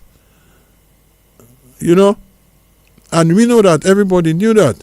So sometimes you wonder what? We go back or what? We go back in them things or what? We should have gone forward, but did we really go back? Or you have to start asking those questions, because it was live-in. Acting was a sort of live-in. We were good actors, great actors. When we went to Carifest and the Jamaican saw what we did, they couldn't believe. And at the time, the Jamaican was the major actors around the Caribbean, because there was the Jamaica School of Theatre and the Jamaica School of Arts and Music that a lot of guys from here went to. I mean, that's before, it's after that Arnold Tudor Earl and these guys, Darry Phillip, Jacinta David, all of them went to School of Dance, School of Arts, in Jamaica. So the upbringing, Cecily, the build up, the upbringing, I have always been involved in it somehow or the other. But the transition, I took more and I more turned to music, because I felt like in the sports, Thomas Kenchis and them took off, and I had already gone to the theatre side, and I'd already started touring, and then I felt, let me stick there, and I stick to the music, and I just chill out from the sports. But sports has always been a part of my life, Yeah, in terms of Nightbox, which was one of the major plays that Alwyn did, and you said you did songs. Did you remember who were the actors in Nightbox? Yeah, man. Gary Didier was the main actor. Pan Man was one of the actors. Benji Shillingford, Ingrid Angol. I think Carol Sever. Mm-hmm. Carol Sever. Ingrid Angol. Gary Didier. I think Pan Man. Right. That's. Noreen was in that. Benji Shillingford. Severin Mackenzie. I think so. Yeah. I think so. Yes, he was. Yeah. I don't want to mix up, because there was Ruler, there was Nightbox, there was the other one. The Ruler. Nightbox is a superstar. Superstar. And there was one that Lennox Stings acting, that one. Lennox Rock. The actor Stings. That's why they started calling him Stings. But these were classics. Classics, man. Classics. I mean, way beyond. We never know value until after, because Alwyn Bully was way ahead. We went out there, and the kind of respect Alwyn used to get, man. Respect. And and I know that even after Alwyn left Dominica, went to Jamaica to work with the UNESCO. UNESCO. Yeah. He did plays and won awards in Jamaica. Alwyn left a mark in Jamaica. And you have great artists coming and say, boy, Alwyn, and only respect. Going back a little bit in terms of the discussion of the revolution, someone just said that notwithstanding our revolutionary approach, like Wakas just said, we were very disciplined and focused individual. Definitely. If you look at it today, look at the results. All the guys I call here, Colin McIntyre, Angus McIntyre, Abraham Dura, Jean Williams, Augustus Libre himself, one of the best geography teachers I know. Well, I know. Because he taught me geography. There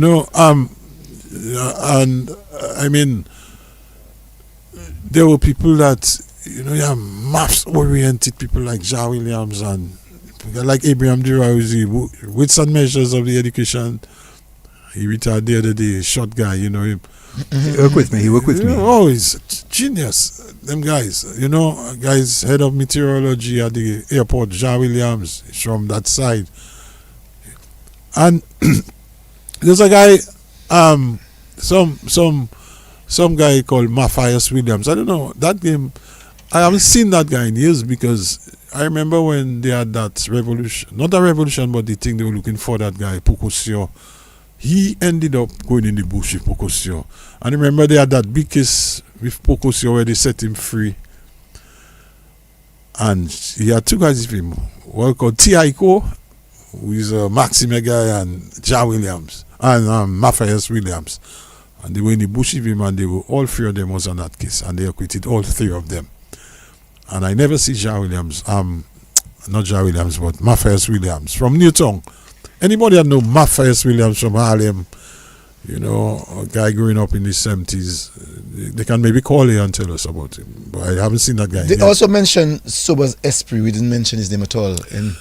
Well, remember at the beginning I said Sober's Esprit and myself have always been close in terms of,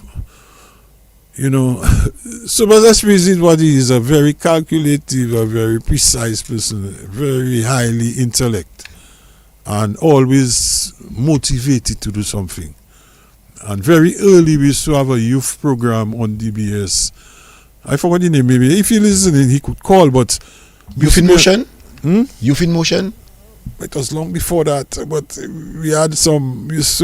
he would know better, but I used to be part of that program, and Damien Dublin, myself, Sober's Esprit would be on the radio helping. It was a youth program at the time, and but Sobers and I mean, we have always been close in terms of theatre. We worked together as well. We worked together on certain projects together. In the 70s, Wakas, people heard quite a lot of this guy who came from St. Kitts, I think, Louis Farrakhan,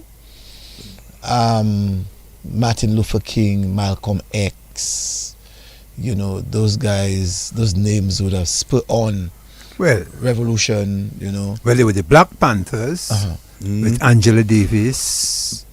You had Stokely Carmichael, you had those guys as well, and of course Brother Malcolm, which was more radical in your thinking in terms of black consciousness and black ideology in terms of bringing change. But I believe also here in Dominica, fellas beginning to revolutionize in terms of some of the lecturers who came back. Like I said, you had the students. Some students came back from university, and the university students who came back and became lecturers had this vibrancy about changing Caribbean society. So Wakas and them probably these elder guys started feeding them with these ideas in terms of bringing change, in terms of the white men trying to control. So there was a whole upheaval. That's why I was warned about them. And we were warned at the grammar school about those guys.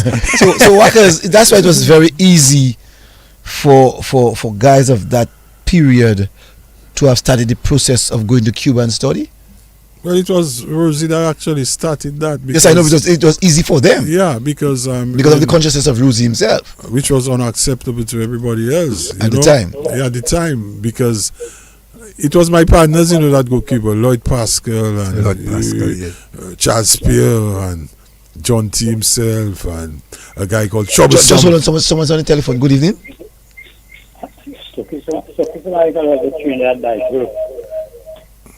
Yes. But he was not a member of the Black Panther. No, Black Consciousness Movement. Rap Brown was a Black Panther member. Yes. I don't know what became of him. But Angela Davis was a black activist. That's right. Who's that? That's Popo again. Okay. Yes. Okay. Moko. So in that period, that black consciousness, what did it do for students, especially grammar school, SMA? What did it do for them? I do not know about the ladies in those days in convent. I know. Everybody, I think the consciousness was across the board in terms of, like at the time it was a wave. It was only in Dominica. It was a consciousness that swept around the Caribbean, because at the time you had, the Garys, and then you had, the Walter Rodneys, and people were more into that sort of consciousness. It was, as you want, a wave of black consciousness across the Caribbean. Rosie, of course, come and help and enhance those kind of things and help to, people. But we were all, at the time, used to read a lot. And read those books.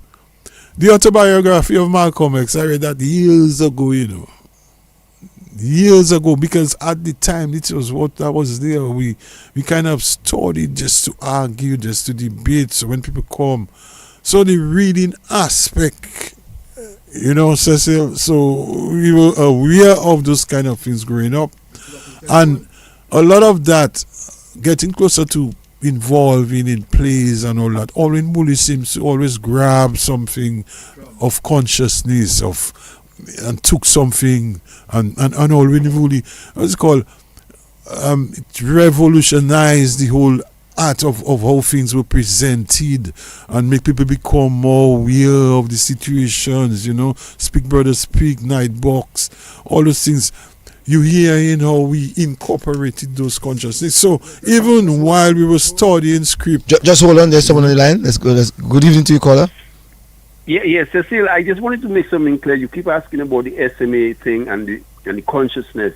The consciousness was beyond SMA. What happened is SMA became the block, because SMA kind of was a similar thing to America. There was a white institution. Right. So you see, so SMA kind of identified the racial structure much more exactly than anywhere else in the country in terms of education. It couldn't happen at grammar school because grammar school did not have that racial context. True. So I think why SMA, why, so I know you're asking it but it wasn't really because it was structured at SMA. It was because the conditions at SMA were identical in reference to what was in America. So the revolution was natural. That's right. Peace. Yep. All right, thanks, man. Thanks. Yeah. I like how he placed it, Yep. So the environment in SMA was totally different from that of grammar school. Yeah. So basically, we can look at SMA as the white America. In a way, because you have white brothers who were actually the professors, teachers at the school, really, doing the oppression to the black. At least some of them. Yes. But then again, they also brought something good. They also brought their musical ability. They also brought the basketball and certain aspect. SMA, come as like SMA develop a number of things that they have. A lot of them were after the brothers left. Too. Yep. Yeah, very interesting, Wakas. Now, Wakas, that I don't know whether Cecil wants to remain with the revolution in the 1970s, and you're now in fifth form at the SMA. Did you think of getting to the sixth form? What happened to you there? Well, after fifth form, I'll tell you first thing that to get to sixth form at that time, you needed to have five subjects, including maths and English. And when I got to fifth form, I had 6 subjects, but I didn't have maths because somehow most of my peers went to, a lot of them went to sixth form, but I didn't go because I felt I had to repeat maths. I had to do maths again because in SMA somehow, I wouldn't call the teacher name now, but I couldn't get the maths. I couldn't get it. I had 5, and I never could get maths. What I did after I left SMA, we went to do maths with a teacher called Jones Murphy Senior. Do you know that name? Oh yes. Oh yes. Oh yes. And Junior himself was crazy. Well, let me tell you, before Junior there was Jones Murphy Senior. I heard his brother talking about him and say, that is a man that Dominica never embraced. He was probably, as I understood, maybe the best mathematics teacher around. He gave us extra lessons, and it was myself. We were part of the class, Gloria Augustus, and a number of people, Marvelyn, Birmingham, and we went to that class, and we were doing maths on a side. I think they were behind me, but we were all doing maths together, and everybody passed maths at the time, because what I realized is that that's why maths today is one of my best subjects, because math is actually life, and they say that leaders should be mathematicians or statisticians. That's one thing that Mr. Jones Murphy's brother always tell me. The best leaders are mathematicians or statisticians, and because maths is life, and a man will tell you what to do, just give him maths. I have some people, that has been in my life that were mathematics teacher, and I respect them. I respect the people that do maths, teach maths. Professor, what's her name? She said in the market, Professor, what's her name again? She's a Malnomis girl. She said in the market. Oh, I know you're talking about. I saw yesterday. She's a mathematician. She's just mathematician. You're talking about Leandra Ledley. You're talking mathematician. Oh yeah, she is one of our best. Yesterday. And I'll tell you, Cecil, I remember like Jones Murphy, when we were in 5th form in SMA, Jones Murphy and them were in 1st form. And myself, well, at the time the debaters was Tutti Geese and I think Richard Green. And they stood up against 1st formers, Jones Murphy Jr. And the 1st formers mashed them up in general knowledge, general questions, mashed them up. Jones Murphy Jr., who's the son of Jones Murphy Sr. Oh, because you tell me why I didn't go. First of all, you asked me why I didn't go to 6th form college. I didn't go to 6th form college because I felt at the time I had missed that, and I went straight to get a job. So I went to forestry to look for a job, and that's it. The rest is history. I stayed at forestry for, and where I went to do my further studies. But from SMA, I went into work. So you're talking about also your Jones. Jones Murphy is a genius. Jones Murphy Jr. Same thing I would say for a guy called Daryl Tulo too. Daryl Tulo, he was almost like a genius as well. These two guys tagged and they whipped the 5th formers in a debate. They whipped them. I remember Jones Murphy going to 6th form college, and I understand that they had to always try to get his attention because he always seemed like he wasn't paying attention.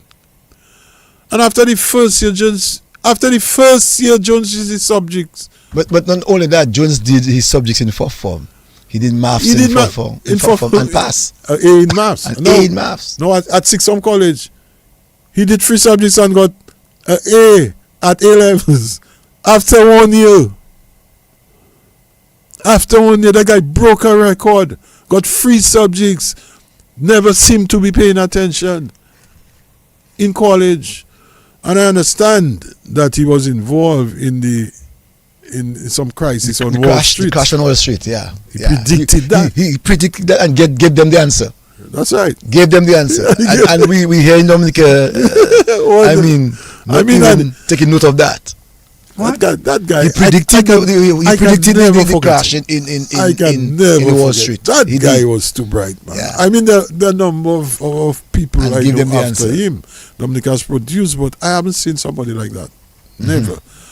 I saw him and we talk a lot. I haven't seen Jones Murphy Jr. for many years. You see, but I have him online, and I must ask him. He's involved in the chess thing in Dominica. When he was in Dominica, he was doing chess, Yeah. What does he do now? He's a lecturer. What does he do? I think he's retired now, but obviously these guys are consultants. You must look at it. He has to. You have to take up these guys as consultants. There was Jones, there was Albert, and there was a sister. Albert was the other statistician. Yeah. But Jones was like just a genius, I wish I don't know if he has ever been back to Dominica since leaving. He probably must have. But if he came in the quiet world. Maybe check his uncle and things, because most of his family is overseas. His father passed. Yeah. Yep. And I would really like to see this guy, man. Again. Right. Because he was brilliant. Oh, brilliant. He was really, really, truly brilliant. Now, Wakas, a little bit about your yard. How did it spur you on to get into forestry? Because you see, you lived in Goodwill, you played quite a lot of sports, but I want to know the link between what you did in your yard that would spur you, get yourself so much involved in forestry. Well, I'll tell you, first thing I was looking for a job. After school I was just looking for a job, and forestry came to me because I had a love for the environment naturally. I liked going out, going by the river. I just naturally like Dominica and its environment, the greenery, the land. Sorry. So I went there actually looking for a job, and Forestry at the time was headed by Christopher Maxime. And to me, Christopher Maxime is a person that we have really document or talk about, because that's probably the kind of person he was. That man was a stalwart. That man was a leader. That man really is the one that really broke the ice and really established what Dominica knows as the Forestry and National Parks Protected Area Act. And a man developed and made Dominica what it is today, the Nature Isle.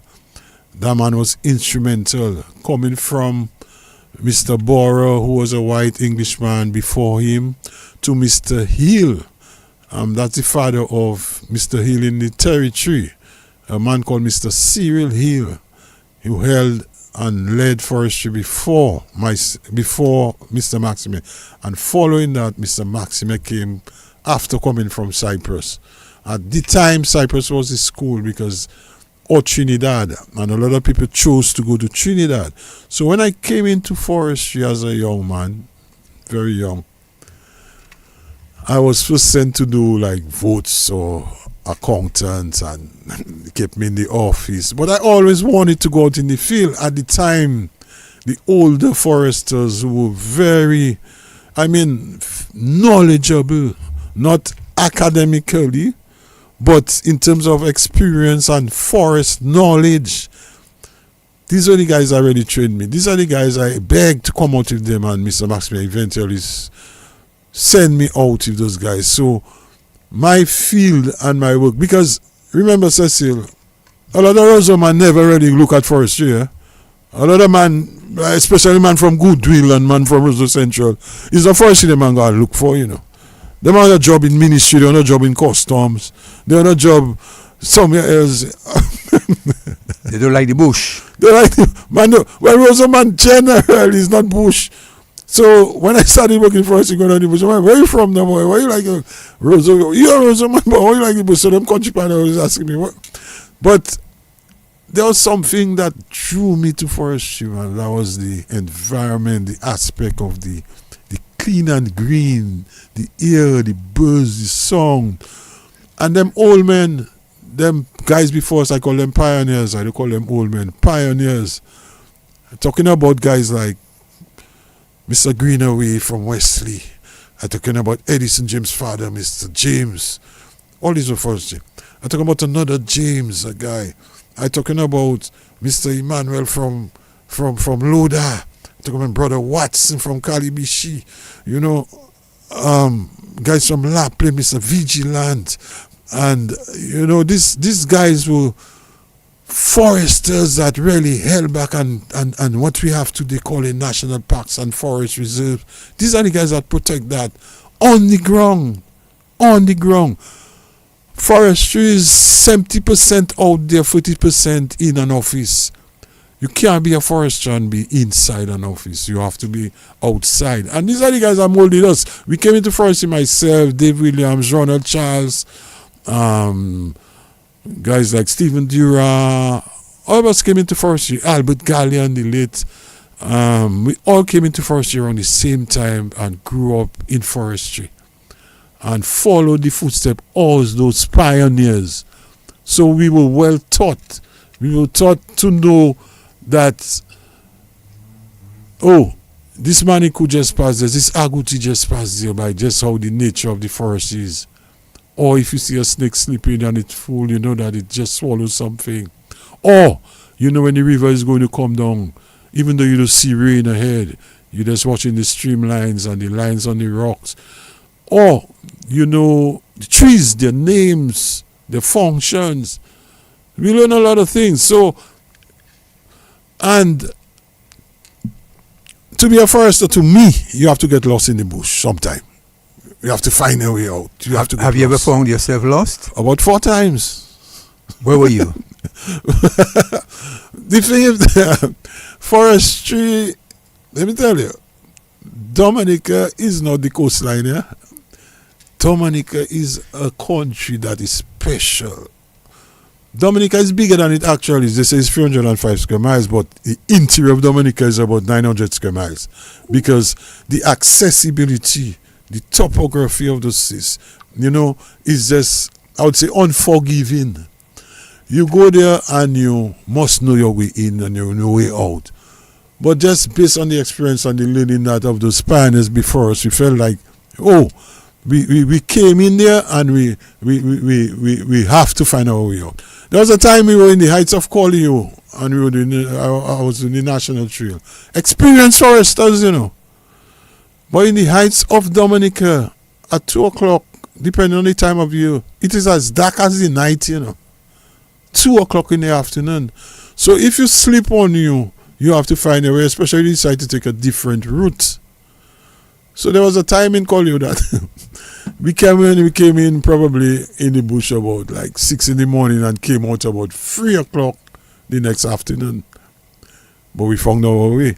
There was another time in Bears, we were doing an inventory and a co-worker of ours tell us, let's continue going that way because we'll find a way to come out. But we started at Bears and you know where we ended up? In the heights of Kahum. That same morning, about 4 o'clock next morning, going in the bush. So there are a number of times when we were doing the National Trail, 1 or 2 times so part of the experience as a forester is to lose. But it has drawn me closer to the environment, it has drawn me closer to nature, and it has kept me in Dominica. It has kept me, because no matter where I go, Cecil, I telling you, like, not even now, at my stage now, already too late to go anywhere and stay. But for me, Cecil, I mean, priceless. Things in Dominica are priceless. Cecil, I believe that one day the people will look for the air, for what it has. Because the best thing is life, free, water and air. Best things in life are free, and that is what I'm after. And I couldn't stay anywhere else. I couldn't stay anywhere else but Dominica. And it's what the country have to offer. In that, I mean, we could cry about many things about how we should be and how we can be and how what it need to do to be. But at the end of the day, we cannot afford to lose what we have, which is that natural, which is that beauty, which is that priceless, which is that water, which is that Kalinago, which is that environment, which is that air. I noticed that some, like, I used to notice that when children come from Guadeloupe, some young children come and spend holidays in Dominica from Guadeloupe. Sometimes some of them, and it's not really degrading anybody, When they leave Dominica, their skin, everything on them looking better. Everything looking fresher, everything looking cleaner. So there's a lot of things that Dominica have that we have to say that can be used and utilized, that we need as part of our own health, our own wellness. You know?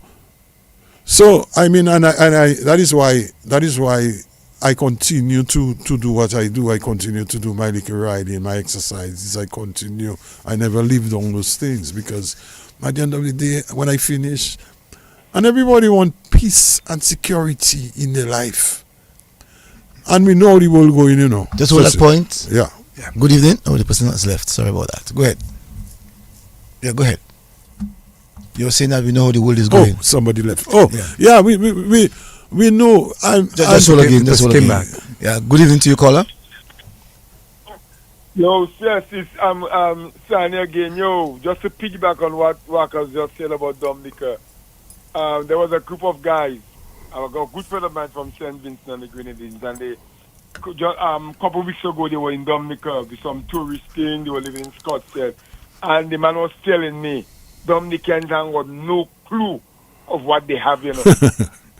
Yep. Then the man say Dominicans have no clue the kind of precious thing. I always say, I always call it paradise. Of course. You understand? Of course. They have no clue whatsoever. What can say there is real.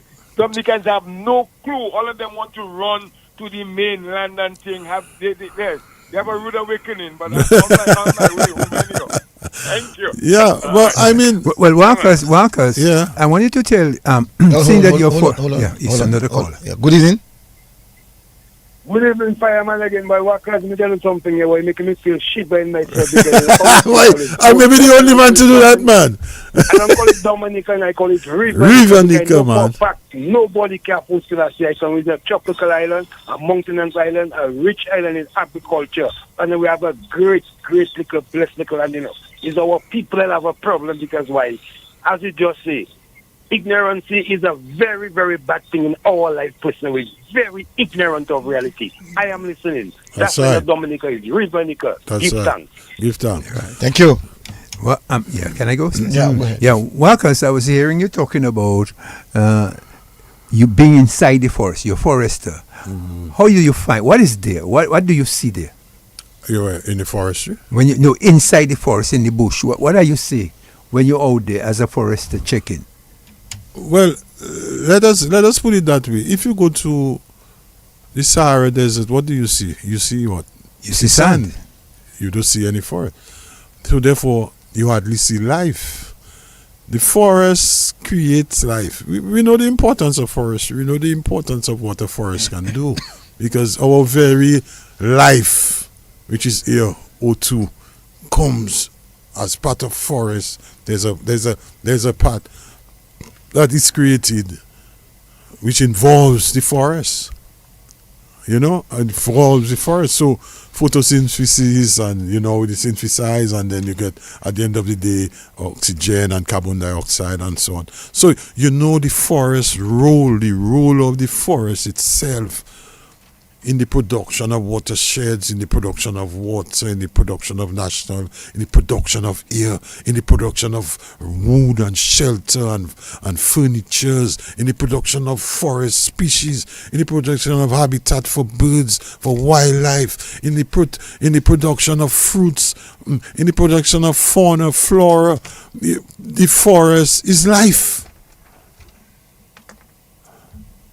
Very interesting. That is why. Go ahead. Management of the forest is key. We have to use, we must use our forest, but we have to use it in a way that we can manage it and sustain it. Because trust me, take out the forest from the air with nothing, yeah. Think about it. Remove the forest from the air with nothing. We can talk about every other thing with nothing. Because forest helps agriculture, very food that we eat. We decide to just plant alone, you can have production, because the soil in which you plant has to be protected. It has to be maintained. It has to be nutrients. It has to have nutrients. And you can only get that from the forest. So the forest is key. I mean, every day we walk and we see our water going low and we never ask ourselves a question. We have to. We have to say, how would that happen? Is it a lack? Is it the management of how we use our forest? Is it that it is not sustainable? We can use it, but do we replant? Do we replace? It is key. And that's not going anywhere, siding anybody or this or what or politicking. It is reality. Science. It is science. So if you take out the scientific aspect of life, we see that we actually taking out where the forest plays its role. You know? But Cecil, I forget a key thing that I didn't say in terms of my forestry and forest. Go ahead. In 1984, I selected to go to a place called Cyprus. Actually, it was Trinidad or Cyprus. And I told myself, boy, I want to learn, I want to be adventurous. I go into Cyprus here. I say, what? Where that is? In 1984. Where that is? Boy, you gotta lose. You know, and I didn't realize how far it was until I started traveling. You get to London and you get to Greece, and after there is a Cyprus service taking you from Greece to Cyprus. At the time, maybe now it's even easier. That was like 9 hours to London, another 5 hours to Greece, and another, that's 14, and another 3 hours to Cyprus. That's 17 hours from my day. First of all, when I landed at Cyprus first time in '84, yeah, that time it did not technology to the level at which it is today. So everything was going on a big kind of screen and, you know, punching. My first impression at the airport was like, I was like totally disregarded, man. Like I came on a British Airways and they cleared that whole airport, man, and I see like the guy tell me stand back, and you know, I felt it on the plane, you know, I felt a little kind of, you know, at the time the people, the way they were acting, there was something against blacks because nobody wanted to sit by me, sort of. I felt that way early. And remember, I coming from SMA, you know, you remember all my consciousness in my head, you know, Cecil. All my black consciousness in my head, you know, I land at Cyprus College. I'm in Cyprus, and they treated me that way. And when the guy came up to me and told me, what's the position? I tell him, I want to go back home. No, I want to go back home. I don't want to come there. There's this guy waiting for me outside for the school. And I told the guy, the immigration, I don't want to come there. You see how I'm left there? I was so mad. I tell him I want to go back home. And I dare in a scuffle. They had to call this and call that because the guy didn't watch my passport yet. And didn't realize that I was from the Caribbean. And I get to know after that it was only after that he thought I was from Africa. And these people have a thing against immigrants coming from Africa at the time. But then the guy realized, like, yo, where you from? Where is that? Where is that place? Dominica, where is that? And I told him, like, you know, and he started to explain, and everybody, I got, imagine, Cecil, I get everybody there. I get maybe, I don't know if it's head of this and what. I get everybody there asking me and have me because I was well sponsored by the Canadians, and then I got that problem and I want to go back, and this guy had to deal with me. But when he saw the passport and he saw where I was from, and he dig and he said, boy, what are you doing there? Why is there you come to study? I tell him I just wanted the experience, because he said, people who come from the Caribbean and study. I tell him, yeah, people do, because there were a number of people before me. But at the time, you know, I was maybe after a long time. There was a big space between the last person and myself that came to study in Cyprus. And then my experience in Cyprus was the best. It's best. Cecil, I went all over that part, the Mediterranean. You see, countries are here now like Israel, Egypt, Jerusalem, Libya, Jordan. I mean, practically I used to try to go to every one of the countries on a vacation. Israel, Egypt, Lebanon, Yugoslavia, Greece, Italy, all that Indian Mediterranean. It was just a great experience. And these were rough days. These were like 84 when there was problem with Reagan and Libya. That was the time that Reagan had threatened to bomb or said there was a tension between Cyprus and Turkey because, as you know, Cyprus is a divided country, divided between Turkey and Greece, and it's part owned by Turkey, part owned by Greece. So there's a tension. Even today, Archbishop Macarius, I don't know if you remember that name, was in charge of Cyprus at the time. And it was a awakening for me. It was a thing that I learned. Israel at the time, their military, the fact that even the Israelis saying today, it didn't start today, it started long time. You are committed to be an army from the time of the age of 16. You must join the forces. You have to have a special excuse of being disabled. But everybody has to go to the military. You go to Israel and see people, everybody have the gun. Today is even worse. And it was an experience I learned. And then my friend, Quentin Clarendon, my cousin, used to study in France at the time. And Quentin actually came right down to Cyprus to check me. So there was a time me and Quentin, we used to kind of traverse up Europe. Start from Cyprus, go to Greece, go to Italy, then go to Yugoslavia, then go to Switzerland, and come down to France. And then he would stop in France, and I would just jump over and go to London because my mom lived in London for years. I mean, London is like a second home. So it was real my experience in terms of travel and long travels and experience. And Forrest, you gave me that. Because the kind of places I went, I don't think I would have on my own ever. While working at Forest, the kind of places I went to. I mean, yeah. So sad we have to come to the end. Oh, it's a little after 11. Oh, but that's quick. That's what happens when things are going good. Yeah. So give us your last words and how you felt about the program tonight. But Cecil, I think there's two things I want to say. One is I really want to congratulate you for that. I mean, man may give you a fire, Cecil, sometimes, probably, maybe, because you're outspoken. I mean, but some of the things that you do, that one, you see that one there, that Lakou, keep that up and extend it further. Lakou is not a Roseau thing. Lakou, it have man in the country that is Lakou man too. I had several people from the country. Yeah. Oh, okay. Lloyd Pascal from the country. Oh, well, okay, yeah. So Bubbles is from Portsmouth. Oh, so I've had a number of persons from the country. Great. Yeah. So you see what I said. It connects people. Mm-hmm. It brings back it.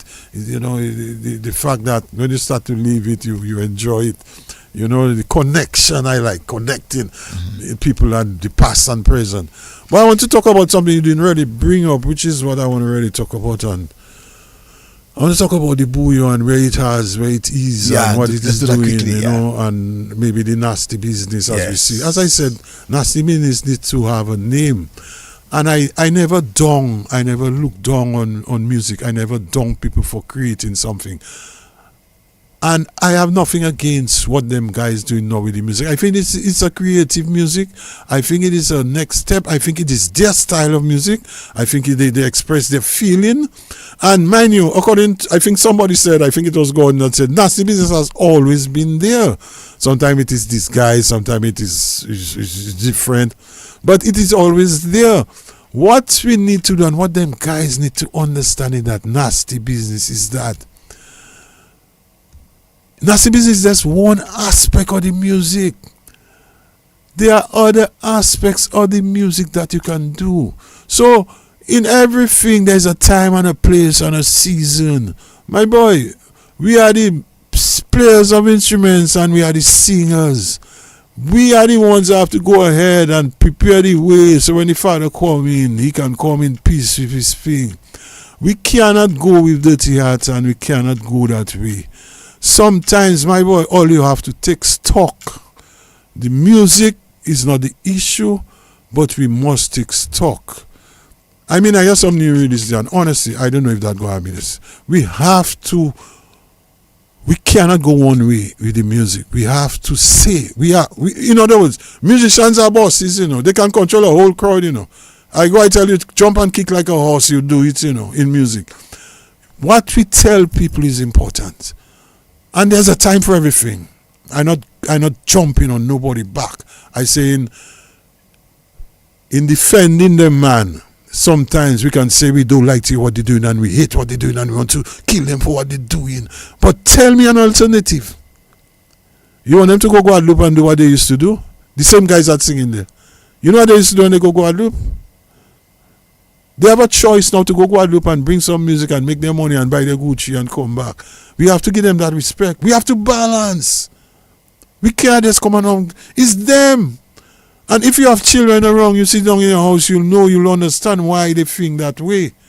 Because I have a son who's young and I ask him, what about the nasty business? What it is at the moment? But he said, Daddy, trending. The people that do nasty business are necessarily nasty. The people that accept nasty business are not necessarily nasty. And believe me, there will be a time where they will realize. And we start to see it. We start to see it in the signals. We start to see it. Nice song with signal. Nobody never listened to it. So, them guys will find themselves, give them time to beat down them, to hit them. Because look at what Asa doing. Look at what Asa just do this weekend. Them guys know what to run their business. They know what to do. They know what to do. They will find their time. They will find their space. Give them that time. I like how you said it. I think it's like when we grew up, we remember that people criticize reggae music. You remember that? Yes. People criticize reggae music, and our parents used to say to us, "So if you're listening to reggae music, you're smoking marijuana. You're radical. Yeah, you're radical. You're radical. You want to cut the dread. You're Rastafari." Once upon a time, when we used to listen to Gordon Henderson and Kadas music, they said to us that we are going to destroy our language, which is English, and understanding the culture. Right. So now we have found ourselves in the space of what our adults were, and now we're now criticizing it rather than trying to help it to get a space. It's not about bashing. It's not about bashing. If we figure out that we have something that can really help in the development of the art, let's put our energy together. Yes. If it means that we have to come and say, okay, let's give it a particular name, let us do that and make it to be what it is expected to be in the world. Right. Because Jamaica did not cry down I'll tell dance hall. You remember a time when we both were doing commentaries and people was laughing Fonda? Yes. And I said you cannot laugh Fonda because that is how reggae that's how from reggae time, and before reggae there was Rocksteady. Yep. Then you get reggae. Yep. Then before Rocksteady and you get that spooge. Yep. And today you have dub, you have all kind of things. Yep. So in the calypso itself, that might be a new art for tomorrow. Who knows? Right. And not only that, but in terms of the music itself, I mean, I'm a musician and I understand that music has melodies, it has progressions, it has all kind of things. But there's also music technology, the music change. One man creating music. Now, it's a question of economics as well. One man, look at Ridge. Creative. I like the beats, man. Ridge. I mean, and one man meets another man poison, WCK went to St. Lucia twice for the year. And after every time WCK finish play the first song you hear in pam pam pam pam. Balance Batty. No, pam pam pam pam. You know what that is? That is Suki. Oh. And the crowd going mad. Same way in the Virgin Islands. Same way. It's an economic to them. So we go criticizing and say, okay, granted, some of the things them guys say, they must do something in terms of explicit lyrics, let people know, don't broadcast them certain places, have their place and their time. Because every place there's a time. There's a lot going on in the world to lift up people, raise their spiritual. I wonder if some persons heard M&M in the early days. Right. Raise their spiritual awareness. They will change. I mean, what's going on in the world today, it doesn't cater for what some of the things are hearing. It's going against the tide. We need a spiritual upliftment. I heard Buju saying that tonight. I said, what, boy? It seems as Buju was listening to me, man. People have to learn to lift up people in a different way, spiritually, and let them know and educate them And the music is one of the ways we can do it. So sing your nasty business. There's a time for it, but not every time. I have one final thing. I understand, and I would just like to just make that brief comment. I hear some new language. Help me explain that. Cecil and my good friend Wakas. Boy, Goodwill creamy or Rosso creamy? The cream is in your wood now. What is it? Or Sanjo creamy? What is that? What is that necessary? What? All I am saying to you, creamy is in your wood Wakas, now. Wakas. It's part of the creativity. Wakas. Let me tell you, Dominicans are the most creative people in the world. And Boy. if a thing fly across, they'll pick it up. Yeah. So therefore, it's just one of a new style Well, of the word. Let me give you one. I saw all them young girls coming out from the breakfast bouillon. Breakfast fete. Boy, them creamy me. The creamy one. Oh, so you don't Did I use it in the right context? Of course.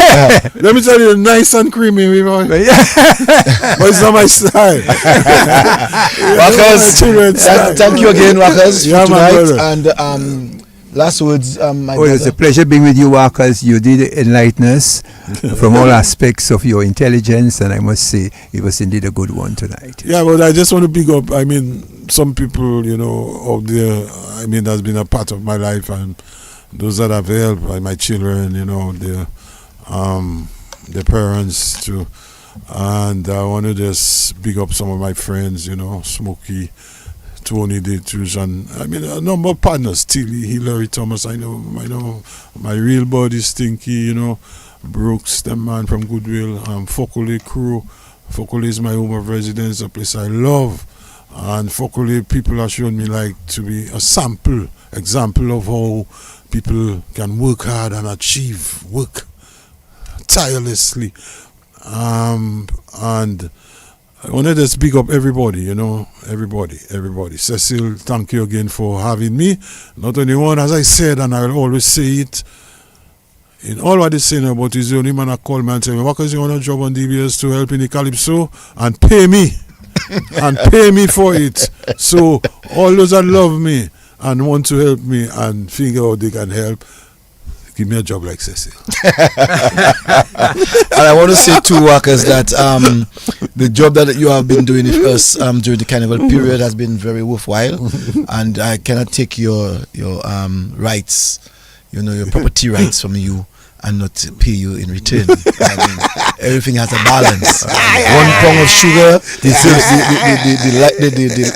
lead is 1 pound. Right. So you have to create a balance, and if we don't have a balance, that's where we're having problems. That is right. If I don't pay him, I may not get him another time. Someone else might offer him 5 cents. Yeah. And he might get me Let me throw that one. A laborer is always worthy of his wages. For sure. A laborer is always worthy of his wages. Right. And he know that my face is strange when I don't get paid. Good night.